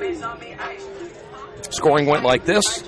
At 1:55 to go in the opening period, Cohn, a 9-yard touchdown run. The extra point was good. That made it 7-0, an 11-play, 85-yard drive. And Hanover comes back. Cohn, an 8-yard pass from Lightfoot. 8-play, 75 yards. It took 2 minutes and 45 seconds. That made it 14-0. At 11:19 of the second quarter, Hanover got another touchdown. Pica, 10 yards. It went 4 plays, 30 yards in 55 seconds. That made it 21-0. And the final scoring of the first half at 7:52. Hanover got the touchdown pass from Gibson to Lightfoot. 3 plays, 40 yards, extra point good. And that's where we stand at 28-0 here at halftime. Today's game being brought to you in part by Jason Wise of Better Homes and Gardens First Realty Group. He has an idea for an alternative fundraiser for your school group or nonprofit. If you list, buy, or refer a customer and mention this promotion, he'll donate 10% of what he makes on the transaction to the school group or nonprofit of your choice in your name. Tell your friends, family, colleagues to mention this offer when listing with Jason Wise at Better Homes and Gardens First Realty Group.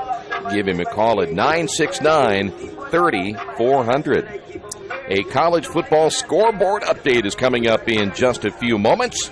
Halftime on the Wesley Bates Wealth Management scoreboard. Hanover 28, Earlham nothing. Big Boys Pizza is now open in Richmond. Located at 1015 East Main Street, next door to the Civic Theater. The menu has great sandwiches, pasta, salads, and of course, pizza. Come dine in, carry out, or have your food delivered day or night at home or at the office. Other locations are in Connorsville and Brookville. Bring in a sports ticket after any game and receive 10% off your purchase. Ticket must be dated for the same day as your purchase. Dine in, take out, or delivery. Big Boys Pizza.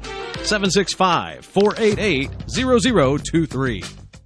Hi, this is Troy Darengowski from Radio Troy Digital Sports. You know what, staying in shape isn't always the easiest thing to do. So to help assist me, I work out in just one place. That's Family Fitness. I can do everything from lifting, body pump, kick fit, body flow, kettlebell, Zumba, CrossFit, and more. So if you're looking for a great way to stay or get into shape, check out Family Fitness Works in Richmond. Give them a call at 935-9191 or go to their website, familyfitnessworks.com. At First Bank Richmond, we provide you with an excellent banking experience. Whether it's personal checking, savings, mortgage loans, consumer loans, retail lending, or trust and investments, you can count on First Bank Richmond. First Bank Richmond has been serving the Richmond area since 1887. For more information, give them a call at 962-2581 or go to their website at firstbankrichmond.com. For the past 35 years, Van Vliet Insurance has built a reputation of bringing a personal touch. That's because at Van Vliet, it's all about you, your needs, your life, and our town. Along with providing quality coverage to individuals, families, and local businesses, we're proud of our community and the opportunity we have to protect your future within it. Van Vliet Insurance, an Erie Insurance representative. Hometown professionals at work for you.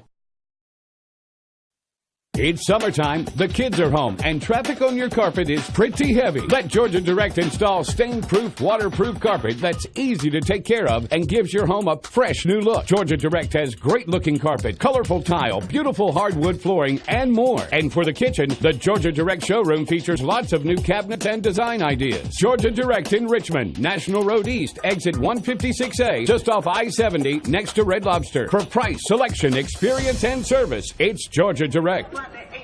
We're back once again here at Darrell Bean Stadium as we get set to, of course, the second half in just a few moments. Before we do anything, a couple of finals In college football already this afternoon, number 10 Oklahoma State, they won at Texas in overtime, 13-10. Number 5 Wisconsin handling Maryland easily this afternoon, 38-13. No score in the opening period of play between Tennessee and number 1 Alabama. 8th-rated Miami of Florida, they're underway now against Syracuse. No score there. Number 18 Michigan State in the opening quarter. No score with Indiana. In the opening period of play, number 20 Central Florida now shutting out Navy 7-0. Underway as well at number 14 Virginia Tech. The Hokies and the Tar Heels are scoreless in that opening quarter. Number 9 Oklahoma about ready to kick things off against Oklahoma, or I should say against Kansas State. It's again number 9 Oklahoma, Kansas State kicking off at 4 o'clock, so about 5 minutes away from that kickoff time. Then all the other games are tonight, including number 16 South Florida at Tulane, number 24 LSU at Ole Miss, number 21 Auburn is at Arkansas, 11th rated USC under the lights tonight at number 13 Notre Dame. Number 19 Michigan, they'll play tonight against number 2 Penn State. That's at Happy Valley. Number 23 West Virginia on the road at Baylor. Kansas is at number 4 TCU, and Colorado, they play at number 15 Washington State. Let's go and check out other games that are going on in the Big Ten this afternoon. Real quick check here as Northwestern beats Iowa. That's a big win today for Northwestern, 17-10. By the way, Purdue did not play well at all this afternoon. They lose at Rutgers, 14-12. So that's a huge loss today for the Boilermakers. Quick check of the Mid-American Conference games that have either come final already or underway. Toledo beats Akron 48-21. Northern Illinois at halftime, they're leading Bowling Green 31-7. In the third quarter, Western Michigan on top of Eastern Michigan 10-7. Ohio leading Kent State in the third quarter 13-3. The Miami Redhawks home today against Buffalo. They're in the second quarter. Redhawks lead that one 10-7. And in the second quarter, Central Michigan leading Ball State by a score of 7-6. Major League Baseball playoffs. It's going to be Game 7 coming up tonight in the American League Championship Series, with the winner going on to play the Dodgers in the World Series. Houston and the Yankees, that will get underway at 8:05 tonight. In the NHL, Philadelphia is at Toronto. San Antonio is on the road at Chicago. Take that back, the NBA scoreboard. Philadelphia at Toronto, San Antonio at Chicago, Orlando's at Cleveland, Dallas at Houston. The Pacers play on the road at Miami. It's Detroit at New York, Golden State at Memphis, Portland at Milwaukee, Sacramento at Denver, Oklahoma City at Utah, and Phoenix at L.A. to take on the Clippers. And there are 2 finals already in the NHL today. The Rangers beat Nashville 4-2. Philadelphia downs Edmonton by a final of 2-1. You are updated on the college football scoreboard and much more. We will come back in just a few moments. Quakers again trail it at halftime on the Wesley Bates Wealth Management scoreboard. Hanover 28, Earlham nothing. This is Earlham Football on Radio Troy Digital Sports. Hey, this is Steve, and out at Jiffy Lube the other day, a customer came in and said, Steve, this was my 100th oil change on this car, and you've done them all. Hi, my name is George Farrell, and I've been coming to Jiffy Lube for over 14 years. I recently just had my 100th oil change. I'd like to thank Steve Funkhauser and his staff for the great service that they've provided me over the years. Thank you to all, and I would recommend anyone to come to Jiffy Lube to get their car serviced. Jiffy Lube, #1 in customer satisfaction for a reason. Little Sheba's Restaurant and Zini's Place. Come join us in Richmond at 175 Fort Wayne Avenue or at our newest location in Centerville at 129 East Main Street. Grab one of our gourmet pizzas, a deluxe sandwich, steak or fresh salad, and an ice-cold beer or your favorite wine. Featuring live music every Tuesday, Friday, and Saturday, plus more in our smoke-free environment. 10% discount with a valid student ID. It's better than being home. New Vision Sports is a training program that focuses on the training and improvement of this serious-minded athlete, including all ages and skill levels. From creating customized workout plans to providing ongoing motivation and support, New Vision strives to help you achieve your training goals. Their trainers use a variety of effective workout plans based on your specific goals. New Vision Sports, 977-5831, or go to their website, newvisionsports.com. That's New Vision Sports with a Z. Our community. It's where we live. It's where we work. It's where we play. At West End Bank, we're not just in the community, we're a part of the community. And that's why we support over 100 programs for local nonprofits and schools, including our financial literacy program that positively impacts countless students throughout the area. You bank locally, so we give back locally to watch people grow with endless possibilities. Mancino's is family-friendly, serving fresh grinders, pizza, pasta, and salads daily. They serve great food priced for family budgets. And whether it's one of their homemade grinders, salads, or pizza, there's sure to be something for everyone in your family. Our baking process may cost a little more and take more time, but the end result of freshness and flavor make the real difference in all of Mancino's award-winning products. Mancino's of Richmond. Give them a call at 966-1161 or go to their website, mancinosofrichmond.com. As an internet service provider, Parallax Systems offers reliable residential high-speed internet service and business service. With a fiber backbone reaching over 150 miles, we have created a multifaceted delivery system. Our dark fiber leasing has proved beneficial to public and private sectors alike. Parallax serves Wayne County and surrounding areas. Parallax Systems, when speed matters, a division of Richmond Power and Light.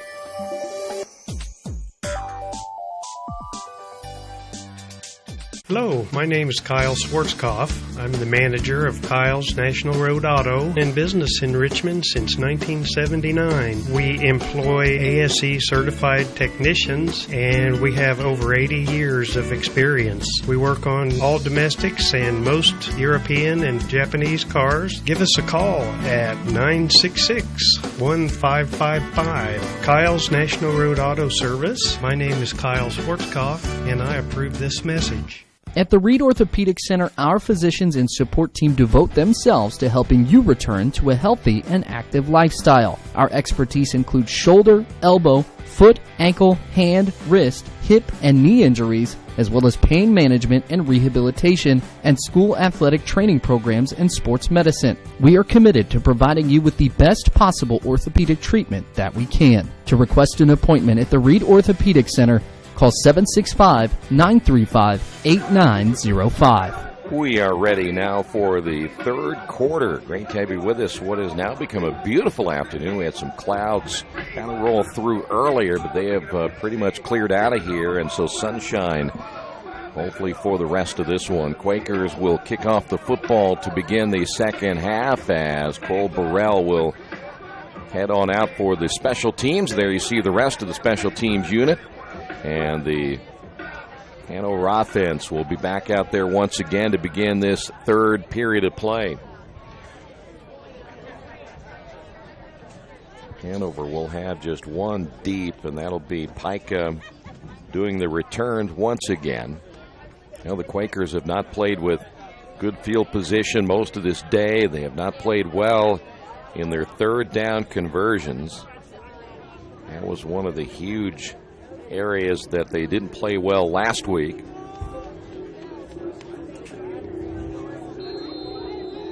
We are ready to get this one underway as again the ball placed at the 40-yard line, and this one is going to be a high onside kick, but a flag goes down. Again, a flag went down. I think the Quakers may have been offsides right here, or the ball didn't go the required 10 yards it had to go as the officials getting together.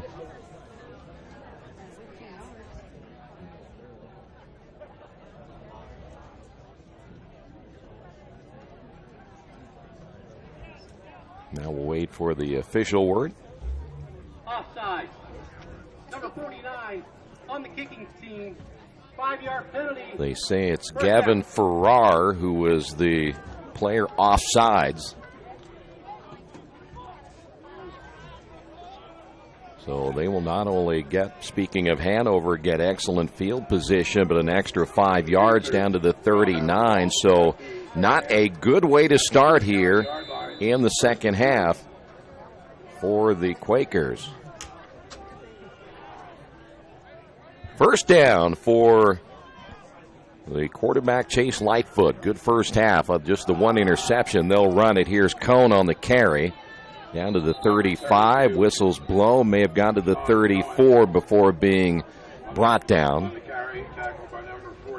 Quakers with the tackle. Give that credit to Rance Albert out of DeSoto, Texas, a freshman, 6 foot, 195 pounds.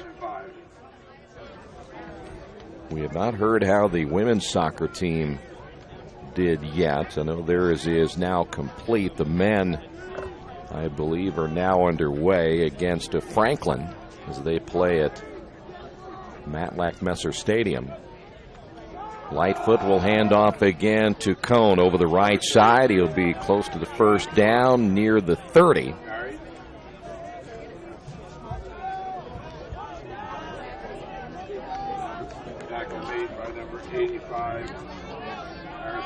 Third down at about 2.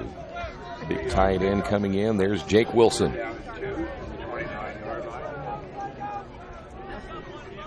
Wilson will line up as the tight end to the left. 3 wide outs, 2 to the near side, the short side of the field. Here comes the rush. Ball is loose, and Earlham's got it. Off the exchange between Lightfoot and Cone. Boy, the Quakers had great pressure that time. Second turnover now by the Quakers. And Earlham will get the football at the 35-yard line. I'm not sure who the first one was in there for that Quaker defense. I thought maybe it was Dakota Fields. He was in there so fast, there was not a whole lot that Lightfoot could do just to get the football into Cone's hands. So the Quakers, with their first possession after the attempted onside kick, now will have the football at their own 35-yard line. Clark in the backfield. He'll get the call, and he's going to lose a couple of yards. Boy, the right side of that Quaker offensive line not able to do the job as Roper's on that side, Jake Breen on that side, and they got beat pretty handily. So loss of a couple on the play, and it'll be second down and 12. Just underway here in the third. Loss of 2, back to the 33-yard line, second down and 12. Quakers once again with the 4 wideouts. Bilal and Cooper at the bottom of your screen. They'll fake the handoff. They'll look to throw in a low throw by Hunley, way low intended for Elijah Bilal, and it was way too low. Nothing Bilal could do, not even take that off of his shoestrings to try to catch that one. So now the Quakers at third down and 12, another third and long for this offense, and that has been just kind of the name of the game here today. As head coach Nick Johnson, no headsets on right now. He is standing about as far away as he can on the right side of the team box down below. Trips to the right. Clark, the lone running back in the backfield, as Hunley takes the snap. Now will be flushed out of the pocket. Will take it himself, and he's going to go down well shy of a first down. He'll get a couple of yards out of the play. And be careful as Marcus Cooper comes over, had a few words, and there is a flag down. In fact, there are 2 flags down.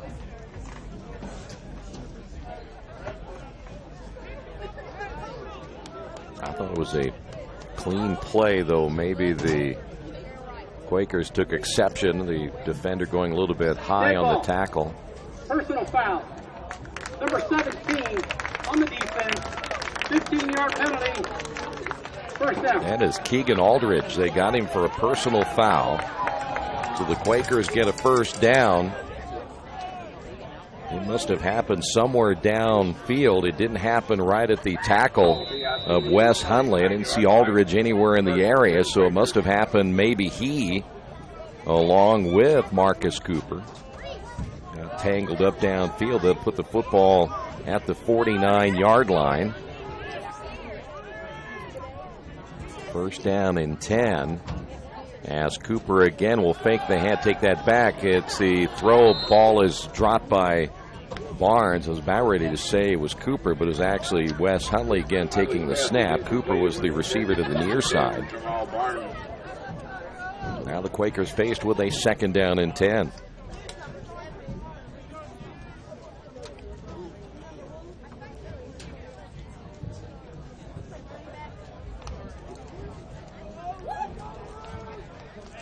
Barnes to the right, Bilal to the near side, also Marcus Cooper split wide to the left.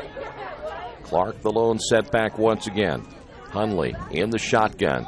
He'll take it himself as he will try to find running room around the right side, goes out of bounds. 42-yard line. Earlham still trying to get some points on the board. Held to their season low last week of 7 against Mount St. Joe. So far have yet to get on the board here in this one this afternoon. Hanover may be leading 28-0, but I don't think they felt that they've played as well as they can on offense. A couple of turnovers, 1 interception and 1 fumble.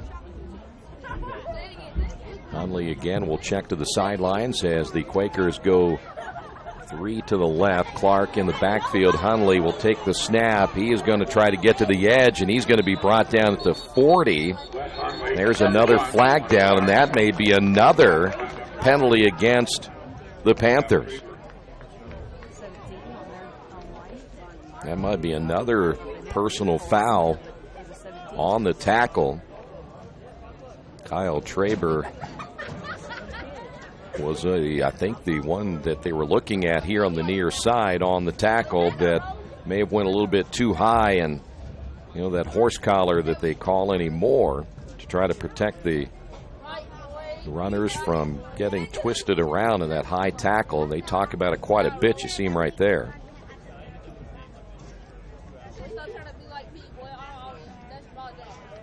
We called the play for the first down. After the first down, first pass, unsportsmanlike, number 30 on the offense. Wow, that went against the Quakers. First down. So an unsportsmanlike conduct, and I think they said number 7. The mic was cutting out. I think that was against Marcus Cooper.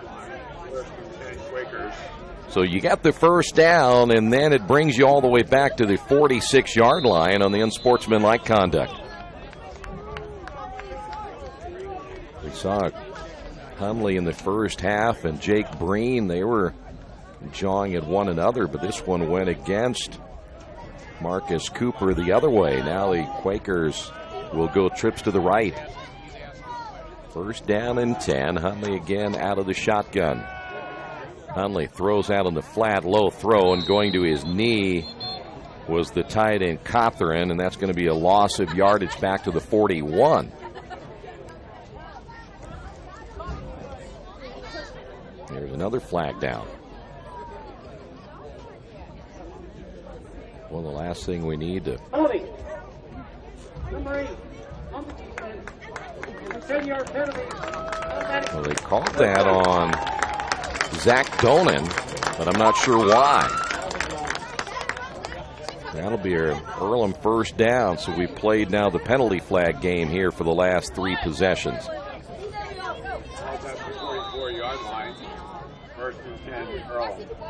High school football last night, we saw on one team 18 penalties.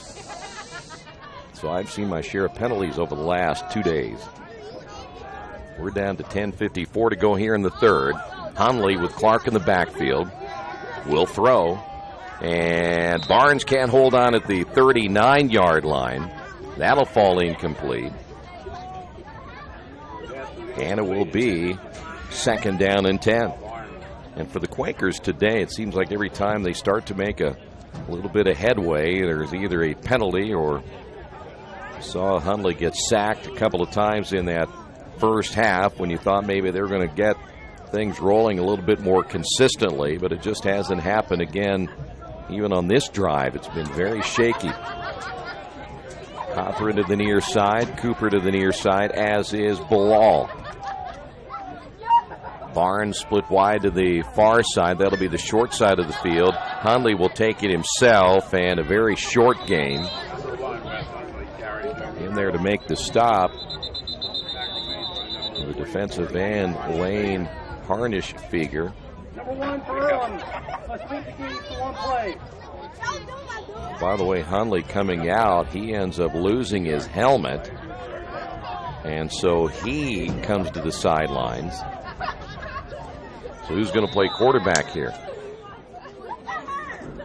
Now Dalton Engel has checked in. And this is going to be Engel lining up in the quarterback spot, number 31 out of Newcastle. 3rd down and long again. They'll fake the handoff. Engel keeps it himself, and that went nowhere as the Quakers now faced with a 4th down. Maybe a yard gain on the play.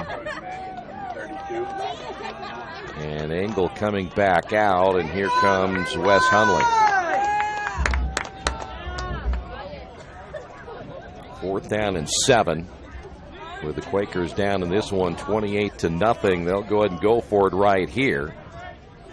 Not a game of field position anymore. Quakers got to find a way to get some points on the board, and so far that has not happened.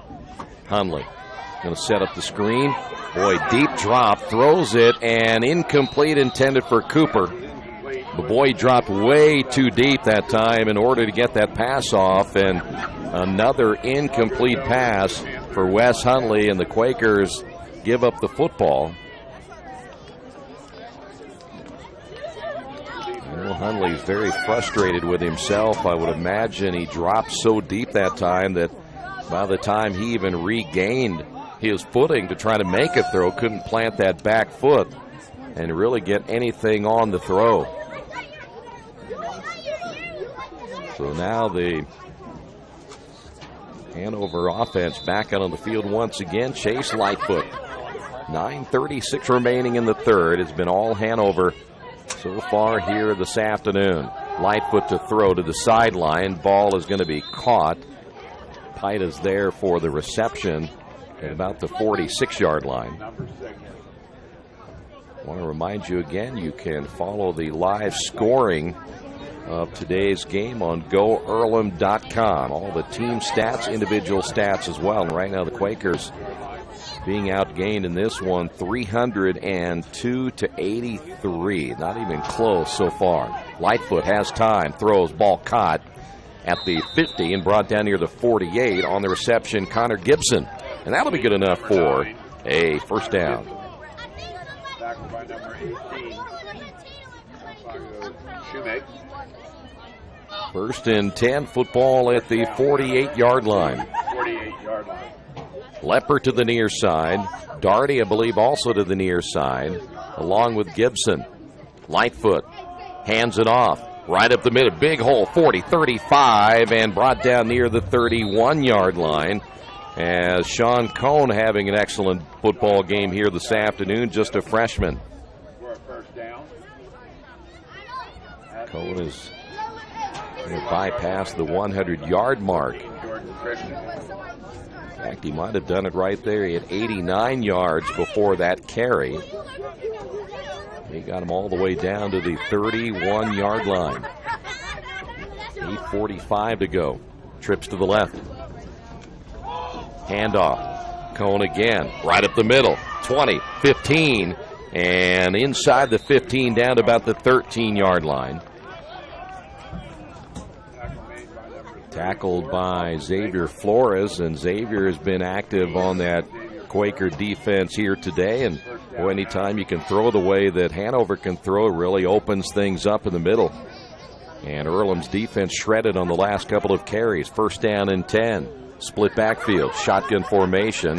Quick hitter out on the flat, ball caught. 10, 5, putting his head down inside the 5 to about the 2-yard line. That is Daugherty on the reception. Boy, he just ran over the top of Rance Albert, trying to make the stop. And now the Panthers knocking on the door here in this drive as they'll put it officially at the 2-yard line. High snap, handoff, and putting his head down and getting in will be Pika in for the score, and Hanover gets 6 more on the board and now leads this one 34-0.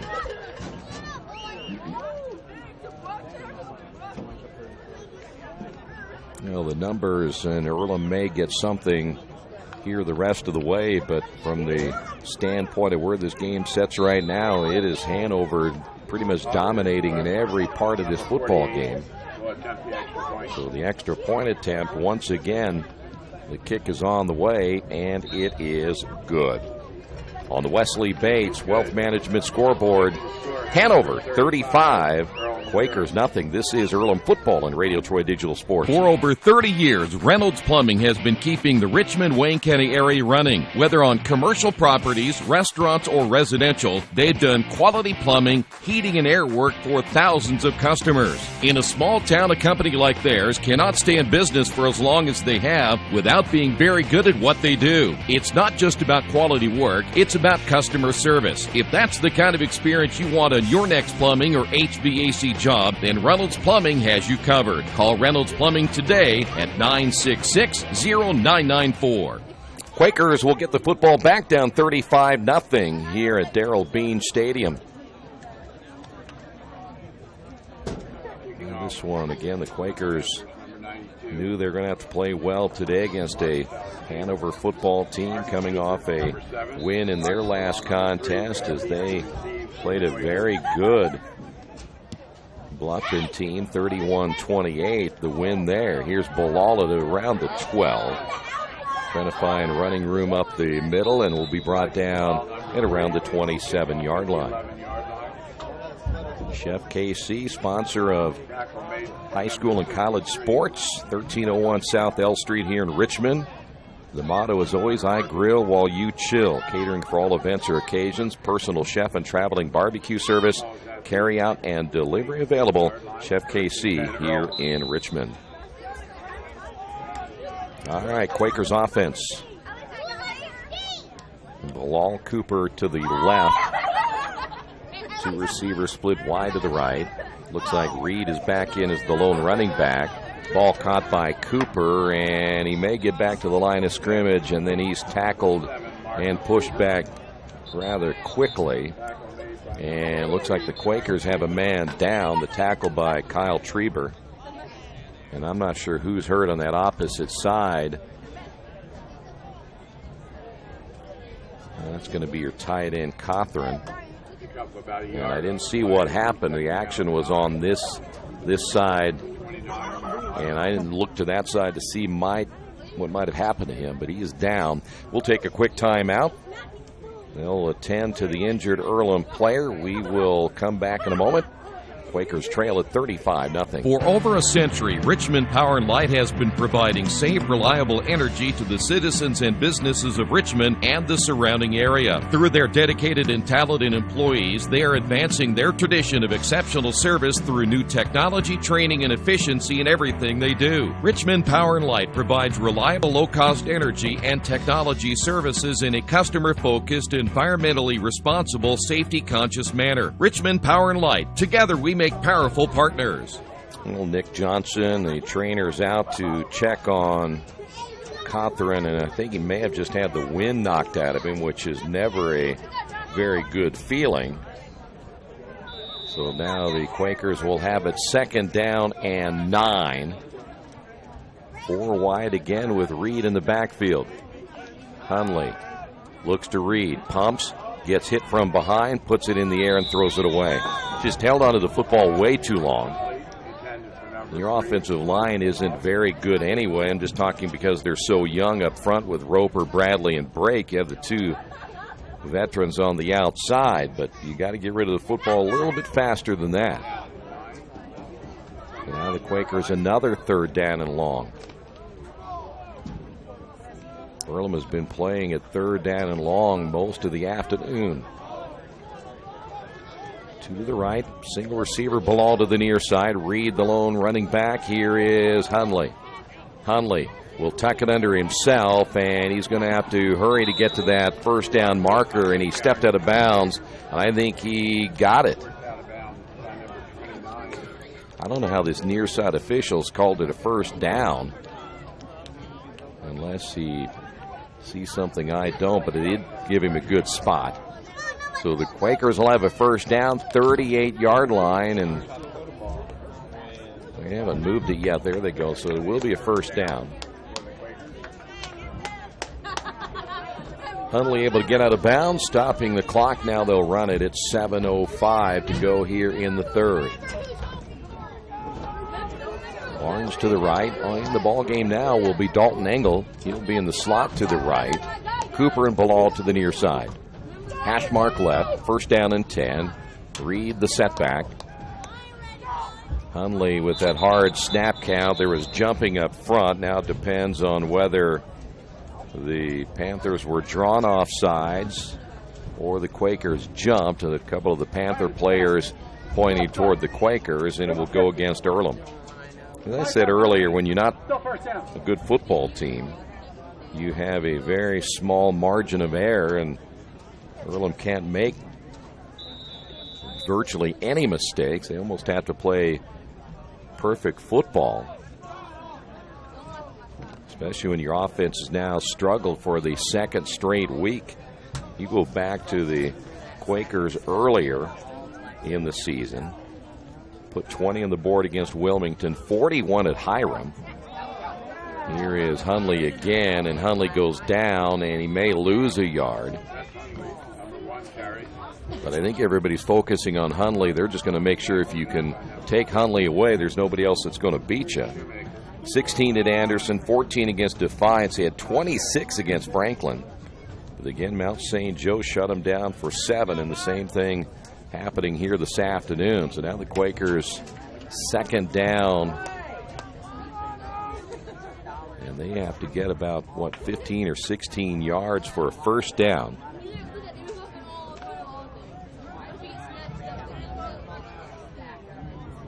Quakers quickly hurry to the line of scrimmage. 2 on the play clock. They'll get it off in time as Hundley throws to Reed. Reed tripped up, may get back to the line of scrimmage. Reed doesn't have the type of speed that can really get you much on the edge. And so we'll put the football at the 32. It'll be third down and long again.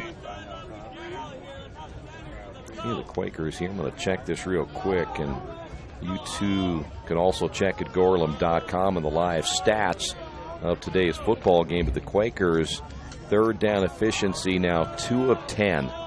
It's only 20% on third down, and they only got 1, I believe, last week. Trips to the near side. Hundley once again. Here comes the pressure. Hundley rolling, throwing over the middle, and Cooper dives, and he makes the catch, yes, at the 45, but it's still going to be shy of a first down by about 3 yards.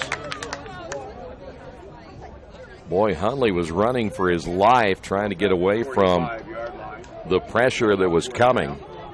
Big number 50, we talked about him already a couple of times today. Drew Shoemaker was bearing down on Hundley before he was able to throw the strike off-balance throw.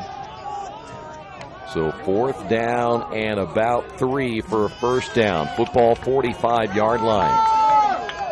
Hundley will work with 3 receivers and a slot. Little H-back on the right side. Cothran.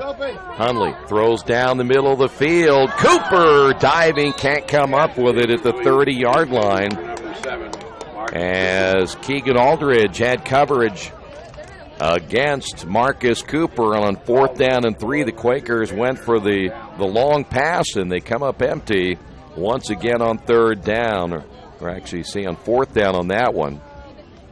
So they end up going 2 of 11 now on third down. What are they on fourth down here?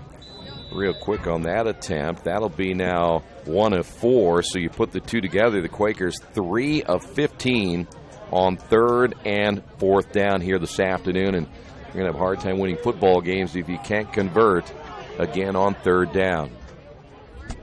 There is a new quarterback in now for the Panthers. We'll pick this guy up here in a couple of moments. We might see a whole lot of different new players coming in now for the Panthers. On the carry, number 18, that is going to be Mitch Walrod. Walrod is a senior out of McCordsville, Indiana.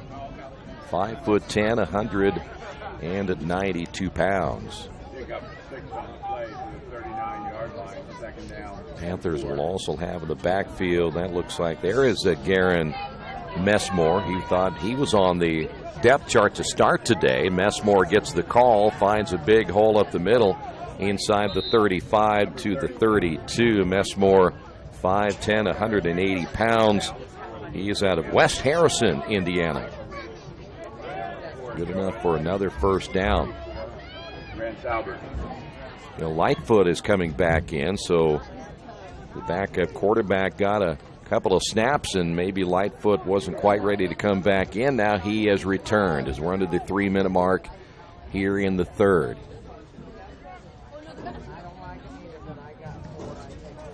Jared Frank out of Louisville, Kentucky, in the ball game as the lone receiver to the left. Lightfoot will turn, hands it off down to Messmore. Messmore up the middle, inside the 20, down to the 17, maybe 18-yard line, and another first down. Messmore came in, 17 carries, just 32 yards on the year. They've used several different running backs, but again, Cone got the start today. If Cone is done for the afternoon, he had quite a day for the Panthers.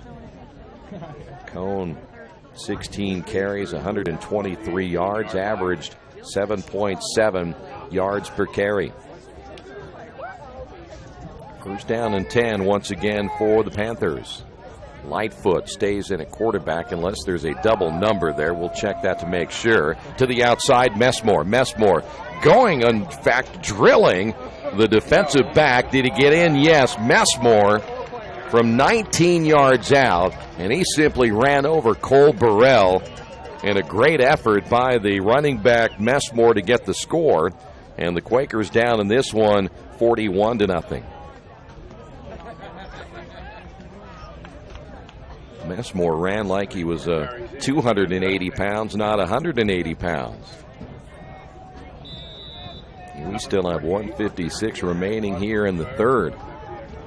Extra point attempt once again. It's on the way, and it is good. On the Wesley Bates Wealth Management scoreboard, Quakers trail this one 42-0. At Square Donuts, we take our donuts seriously, and apparently so do our customers. Square Donuts is by far the #1 donut shop in Richmond. At Square Donuts, we bake our donuts, cinnamon rolls, long johns, and many other varieties fresh daily. Donuts became our family tradition and business in 1967, and we've continued through 3 generations. Square Donuts in Richmond has 2 locations, including 1241 Northwest 5th Street and 3637 East Main in the Hoppy Jeweler Plaza. Square Donuts of Richmond. We never cut corners and never will. Summit Computer Systems is a full-service computer manufacturing and support company founded in 1997.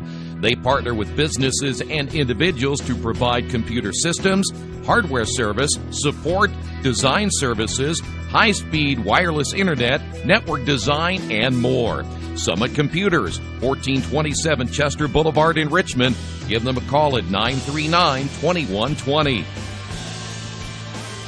Now Quakers get the football back. Here is Bilal again. He's been busy today at the 20, crossed the 25-30, and out to the 31-yard line. A little slow getting up. He has returned, I think, every kick as they continue to make sure that they won't get hurt on the return by Marcus Cooper.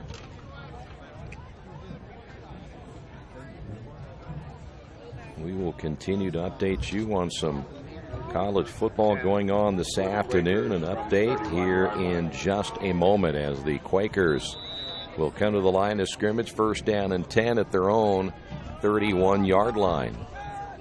That is Cooper in motion. They'll give it to Marcus and around. And Marcus will get about 3, maybe 4 yards, and he is driven hard out of bounds on the far side. Zach Dower out of Cincinnati, 6'1", 211. There to make the stop. Dower, one of the starting defensive ends. And the Panthers aren't ready to bring everybody out yet. You guys don't bring him in to practice all week long and then don't get to play the significant amount of time throughout the ball game. But I would imagine once we get into the fourth quarter, that's where the Panthers will start to make a few more changes. Let some of the younger players get a chance to play. Quakers now with a 2nd down and 9. Hundley again, the keeper to the right. And Hundley able to get a couple of yards out of that. He'll step out of bounds at the 35, maybe 36-yard line. 56.1 seconds remaining on the clock.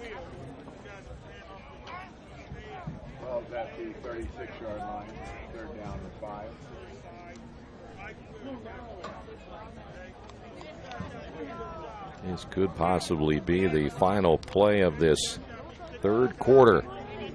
Cooper to the near side, Cawthorn to the near side. Bilal also split wide left in trips to the left. Barnes will stay in the ball game, the lone receiver to the right side. They will throw that way. Barnes going down on the turf will make the catch, and it should be good enough for a Quaker first down, and it is at the 42. Pick up the first down for the Quakers. Oh, that's a 42-yard line. Bilal will come back in as he brings the play in now for Earlham.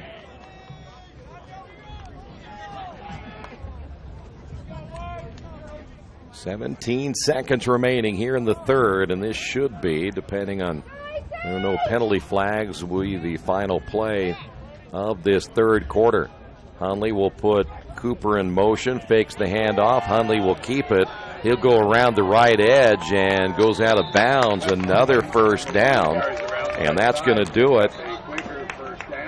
Make sure there's no flags down before we end up taking a break, and it doesn't appear that there are. So there sure is a lot of talking going on over there. Let me see if there's one on the far side. I do not see one, so we'll take a timeout at the end of the third quarter on the Wesley Bates Wealth Management scoreboard. Quakers trail this one 42-0. This is Earlham football on Radio Troy Digital Sports.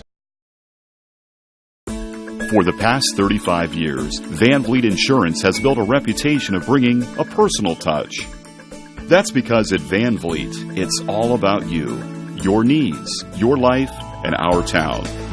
Along with providing quality coverage to individuals, families, and local businesses, we're proud of our community and the opportunity we have to protect your future within it. Van Vliet Insurance, an Erie Insurance representative. Hometown professionals at work for you. We are now down to our final 15 minutes in this one as the Quakers losing here again this afternoon. They're going to lose their 40th in a row. Well, that's a tough one to take, but it's going to happen. There's no way they're going to win this one with 15 minutes remaining. The offense just not there today. Hundley will throw deep and has a man. It's Cooper caught at the 10 and then driven out of bounds at around the 5 or 6 yard line. First down. In coverage, Keith Cork, who has a couple of interceptions today, but he allowed Cooper to get behind him, and the Quakers have a chance to get some points on the board here in the fourth quarter. Cawthorn along with Bilal and Barnes to the left. Cooper, let's see if they'll go this way.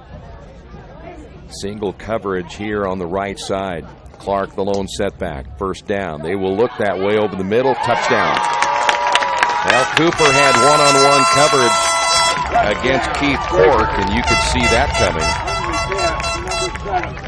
As the Quakers get on the board for the first time here today, now trailing this one 42-6. The homecoming crowd that is still here, certainly happy about getting some points this afternoon, and the Quakers one man short on special teams. Here is Justin Carobo out of Cincinnati, a junior. It is always a mystery when Carobo kicks, as this one is in the air, and it is good. On the Wesley Bates Wealth Management scoreboard, Quakers close the gap. Now trail this one 42-7. This is Earlham football on Radio Troy Digital Sports. Finding a used car dealership you can trust is not an easy thing to do, but for me, the choice was an easy one. I went to Tony's Car Sales in Richmond. I purchased my last 2 cars from Tony's and couldn't be happier with the service. They didn't pressure me, and they worked with me through the entire process.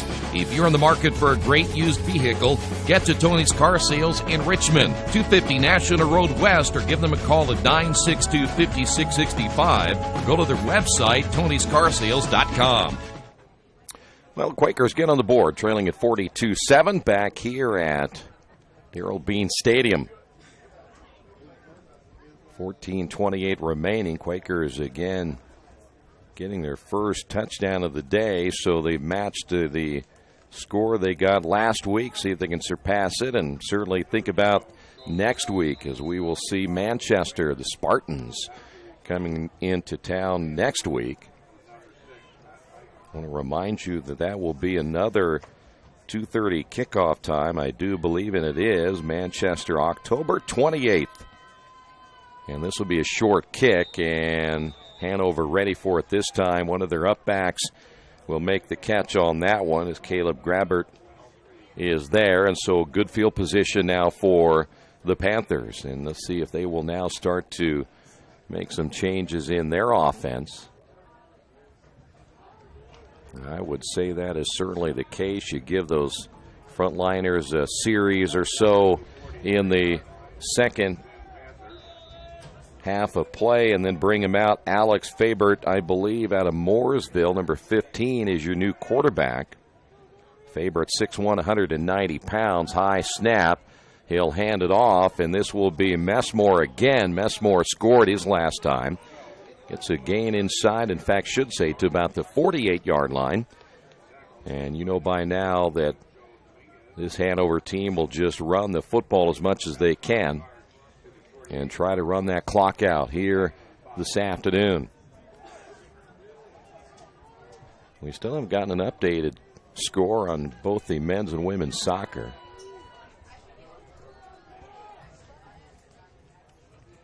Second down and 5. Panthers go trips to the right. Messmore stays in, has the lone running back, and he will get the call. Quakers trying to strip the football, but Messmore will get to the 50. Quakers did a nice job gang tackling as Joel Dominguez, one of those there, the defensive end, to help make the stop. Quakers also have in the middle of that defense R.J. Scott out of South Boston, Virginia. Still no score in the men's game. So they are scoreless.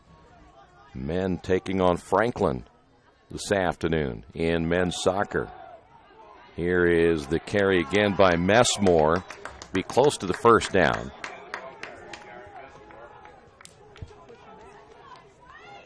Well, the Quakers with that last score, the Earlham offensive numbers now a little bit better. As Earlham now 174 yards of total offense, but they just, again, waited too long to get this thing rolling. Over 400 yards now by Hanover. They've done that kind of quietly. It hasn't been a big strike type offense here today. Messmore again gets the call, and he'll get the first down. Fourth down on the yard, and the Panthers will move the chains. I think the women were losing earlier today 3-1. The field hockey team picked up a nice win over Worcester. The only second time they've beaten Worcester in the history since they've been playing field hockey. 3-1 victory right here at Darrell Bean Stadium. Messmore in the backfield. Once again, first down and 10. They'll fake the handoff and throw. Ball caught 35 and inside the 30 and finally brought down on the reception. That is Adam Gutermuth, the senior out of Whiteland, Indiana. Nice rollout by the quarterback, Leppert. Take that back, the quarterback number 15, Fabert. And another first down here for the Panthers. The offensive line, I believe now is, well, Merrick is still in there, number 77. Well, they may have kept the same offensive line as Franco is in there. I see still a right tackle. Looks like they have replaced their right guard. Handoff, and a new running back is checked in as well, number 41. That is Walt Ballinger. Ballinger is out of Beech Grove, 5'8", 165 pounds.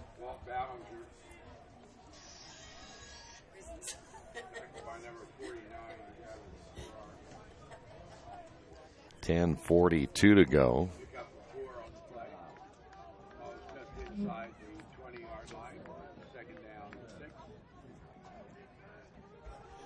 Second down and 5.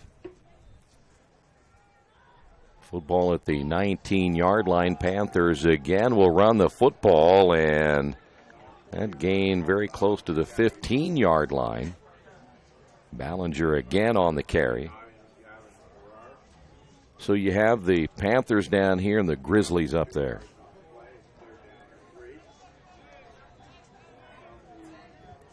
So is it 5-2? The women's game. Oh. So the women lost 5-2 to the Grizzlies. Arr. The men are 0-0. Well, that's how we get our information here. Then you get a little rare afterwards. Third down, throw toward the sideline, and that's too high for the intended receiver, Brooks Howell. Howell's a senior out of Sellersburg, Indiana. And we're looking now at fourth down for the Panthers. 9:40 to go, and it's been a long afternoon for this Earlham football team once again.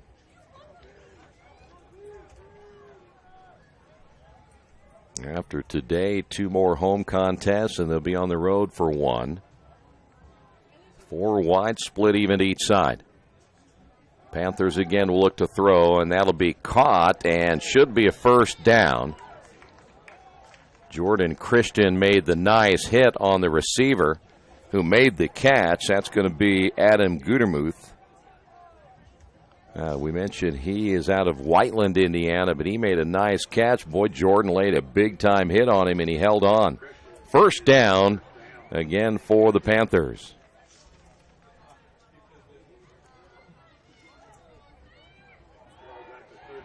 Well, Earlham fans who have come out here this afternoon not only to watch soccer, but also the field hockey matchup earlier today. Now the football game could not have asked for better weather. First down for the Panthers. They'll fake, throw, and a wobbly pass intended on the near side. That is going to be Casey Virgin out of Westfield, Indiana, 5'8", 188 pounds. And that'll stop the clock at 9:09.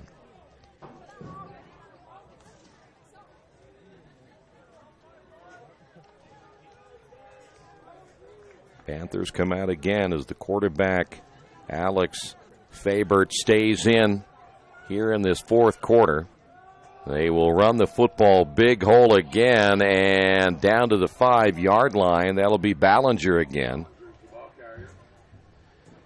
That's going to be, I think, about a yard shy of a first down. It's going to be awful close, depending on the spot of the football. They'll put it right at the 5, so maybe 2 yards shy of a first down.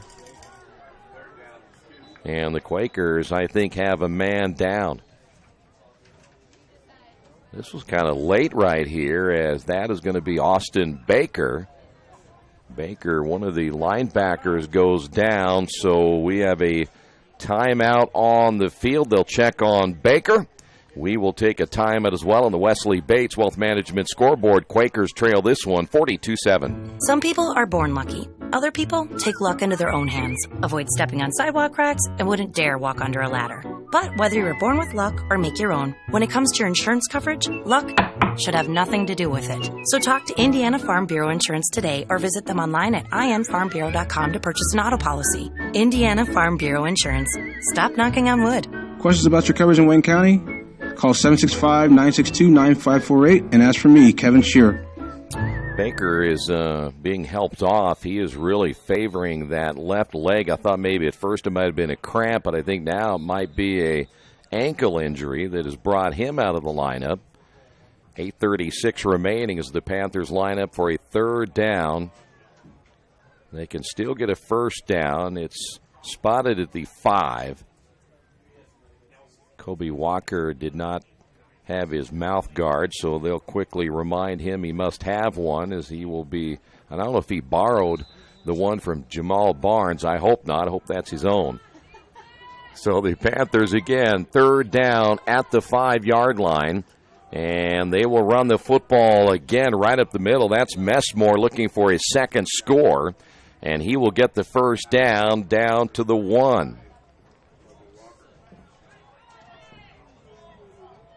I wonder what that would, certainly wouldn't be a whole lot of fun to use somebody else's mouth guard, but what are you going to do? If you need to have one in order to play, you probably don't care. First and goal. Again, the football will be placed at the 1-yard line. Panthers will hand it off, and Ballinger's going to get thrown for a loss.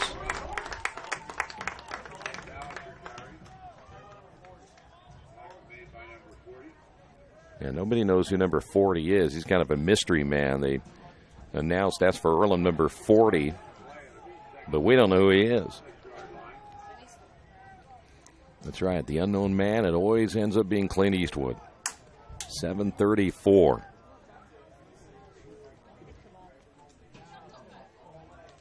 So it'll be first and should say second down. Scoreboard a little bit behind. Second and goal from now the 6-yard line.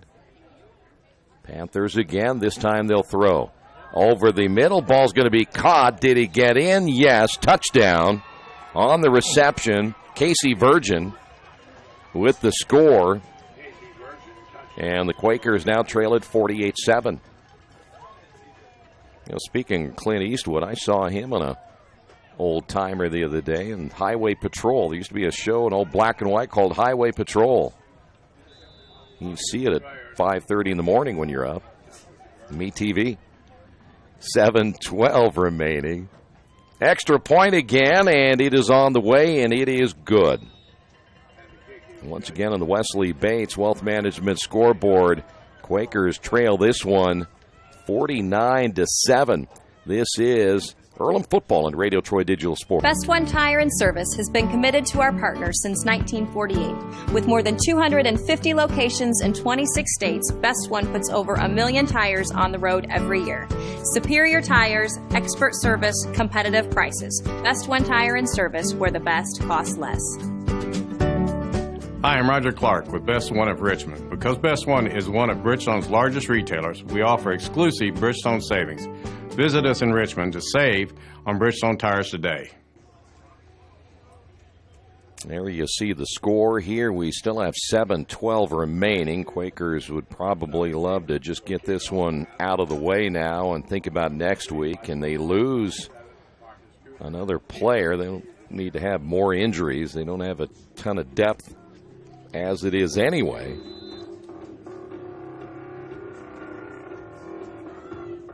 There's a line drive kick, and Bilal, I don't know how many he's returned. I'm going to check that here in a moment. 15, 20, 25, and then brought down. He has been a busy man.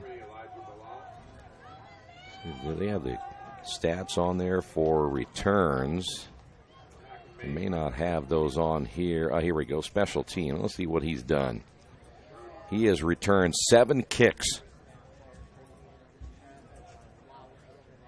That's a lot.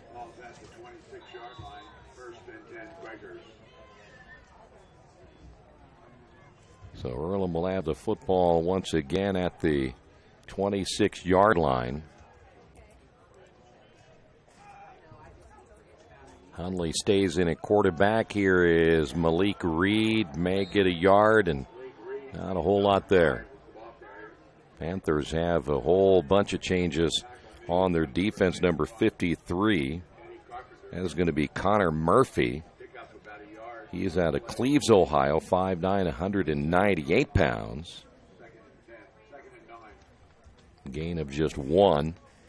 And we'll call it 2nd down and 9. Barnes along with Marcus Cooper to the near side. Bilal will be to the far side. That'll be the short side of the field. Here's the catch by Cooper, 30, and then cut down before he could get to the first down marker. But it always depends where they spot the football. Looks at the 34, so he's going to be short of a first down. That might have been Jake Taylor out of Prospect, Kentucky there to make the stop, number 19 for the Panthers.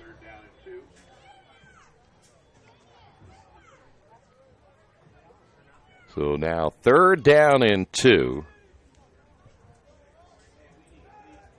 Again, the quarterback will give it off to Reed, and he's going to be really close. I think he may have gotten it, so Malik Reed with a gain of a yard or so with a first down. Quakers able to move the chains, and we are down now to 5:41 remaining. By the way, a couple of their scores in college football this afternoon. Alabama now leading Tennessee 14-0. Miami leading Syracuse 13-0. IU and Michigan State tied at 3 in the second quarter. Indiana playing well on the road this afternoon at East Lansing. Quarterback will keep it. Hundley now throws. Reed makes the catch. No, that comes in and out of his hands. On coverage, there's Connor Murphy once again, junior linebacker. 2nd down and 10. Central Florida leading Navy 14-7. Virginia Tech now shutting out North Carolina 21-0. And number 9 Oklahoma and Kansas State, they are tied at 7. 2nd down and 10. Quakers once again with 3 wideouts. That's going to be Cooper. Cooper gets the handoff on the jet sweep. 42 and then driven back. Well, the one thing about when you bring in some of the backup players, they get a head of steam going because they want to get a chance to perhaps play a little bit more as the Panthers have a man down. That is number 23. That's going to be Carson Plessinger out of Alexandria, Kentucky.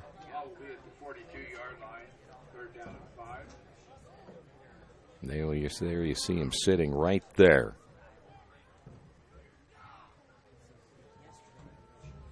May have just had the wind knocked out of him as he quickly comes out of the lineup for the Panthers.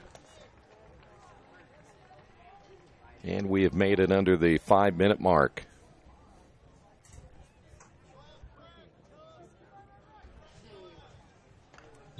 So 3rd down and 5.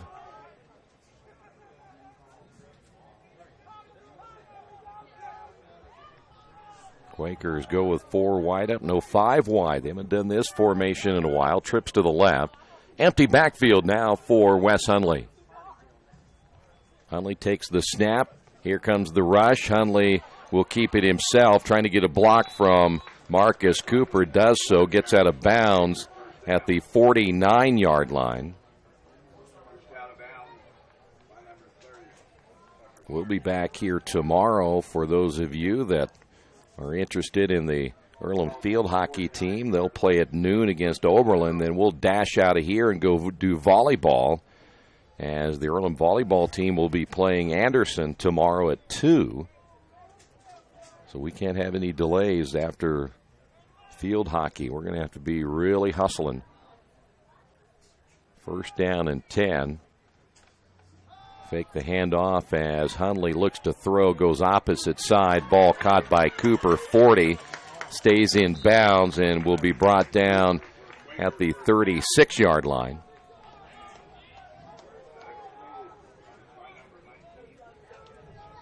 Ball stayed in play. Clock had stopped so they could move the chains, and so the Quakers now again at the 36-yard line. It'll be first down and 10.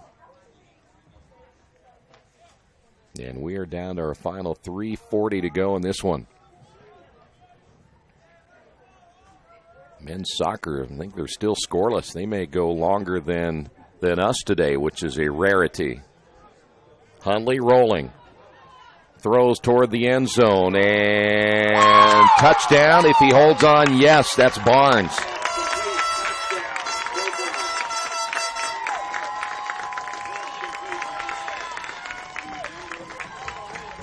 Jamel Barnes out of Muncie Central High School here in Indiana. Muncie Central producing some pretty good football players over the last several years, and Barnes gets the touchdown. Here is Justin Carobo. Quakers had one too many players in on special teams, so they will get down to the required number as Carobo will attempt the extra point. The kick is on the way, and it is good. Carobo 2 for 2 today. Quakers get on the board.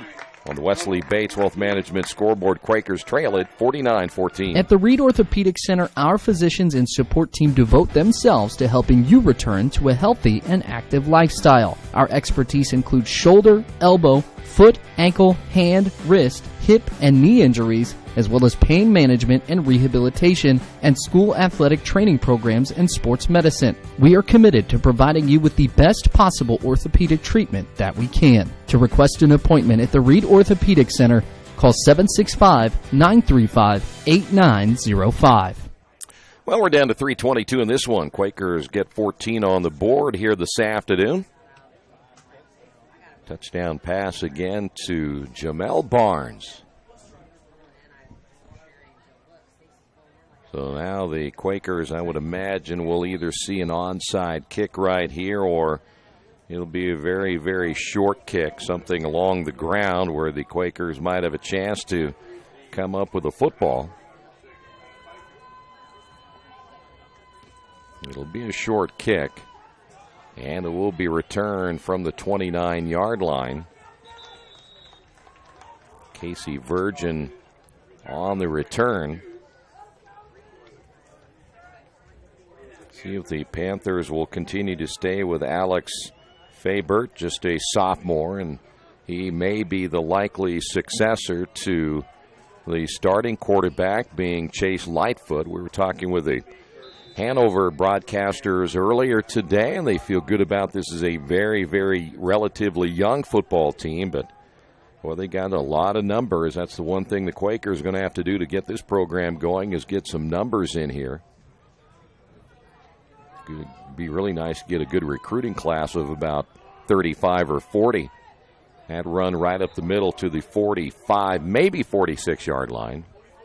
On the carry, number 21, that is going to be Jake Namasak.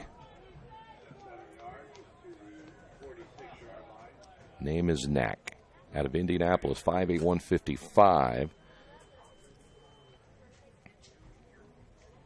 So now we're seeing over a lot of young guys in the lineup right now, though it looks like they've decided to leave at least a couple of their offensive linemen in, including Jacob Safranco, the right tackle, 6'7", 310. They look to turn and hand it off, a broken play, and turns out to be something positive there on the carry by Alex Fabert. Fabert able to get a first down. He turns to hand it off. Nobody was home. And we are down to our last 2:22 to go. Quakers, with the loss here today, will drop now to 0-5 in the conference.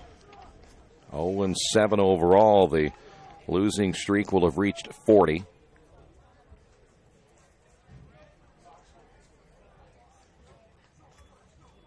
Here's the handoff again up the middle, and again on the carry. Namaznak once again on the carry, and more different players coming in now for the Panthers. Cameron Winter is in, just a sophomore. This is a big guy, too, 6'4", 310. Quakers need a couple of these guys. They got 315, 310. They can make a trade. Nobody's listening anyway. Second down and 4 to go for the Panthers. We're down to just over a minute remaining. On the carry again, Namaznak. We probably said his name about 8 different times a different way. Could be Namaznak. They didn't give us a chart of names. They just gave us duplicate numbers here today. And I think that the Panthers will run one more, and this one will be in the books. 37 seconds remaining on the clock. Panthers going to win their third game in the conference. They're going to move to 3-2. And they will run it. Nice stiff arm. 30 gets the block. 20, and then knocked it out of bounds. 17 seconds on the clock. Namaznak again on the carry. That was a nice stiff arm to get him a little more running room on the near side. So 17.5. And now they run the clock, and I think the Panthers just say, nope, we will not run another play. So the Quakers will lose on homecoming here this afternoon. On your final score on the Wesley Bates Wealth Management scoreboard, Hanover 49, Earlham 14. We'll put a wrap on this in a moment. This is Earlham Football and Radio Troy Digital Sports. For over 30 years, Reynolds Plumbing has been keeping the Richmond-Wayne County area running. Whether on commercial properties, restaurants, or residential, they've done quality plumbing, heating, and air work for thousands of customers. In a small town, a company like theirs cannot stay in business for as long as they have without being very good at what they do. It's not just about quality work, it's about customer service. If that's the kind of experience you want on your next plumbing or HVAC job, then Reynolds Plumbing has you covered. Call Reynolds Plumbing today at 966-0994. For over a century, Richmond Power and Light has been providing safe, reliable energy to the citizens and businesses of Richmond and the surrounding area. Through their dedicated and talented employees, they are advancing their tradition of exceptional service through new technology, training, and efficiency in everything they do. Richmond Power and Light provides reliable, low-cost energy and technology services in a customer-focused, environmentally responsible, safety-conscious manner. Richmond Power and Light. Together we make powerful partners. Well, the Quakers will lose at 49-14. You can check out the stats, as always, on GoEarlham.com. We will be back here next week when the Quakers will welcome Manchester to Darrell Bean Stadium. And we'll be on the air at around 2:10, 2:15 with a kickoff beginning at 2:30. So the Quakers, again, drop one here this afternoon, 49-14. Thanks for being with us. This has been Earlham Football right here on Radio Troy Digital Sports.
I would wear that to work every day. right, man. We'll get you some stuff.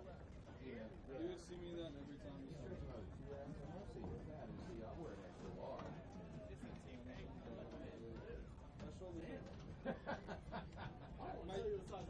My shoulders my shoulders are a little big. I just want to make sure it fits you. That's all. I used to walk around. Well, if it fits me, I put it in. Cut off the circulation or anything. Make it cut off. All right, so we got an extra. What size you wearing? A large. Don't. Are you sure? Yes, I'm a large. See, he's the 2X. I'm the 2X. So we got a large,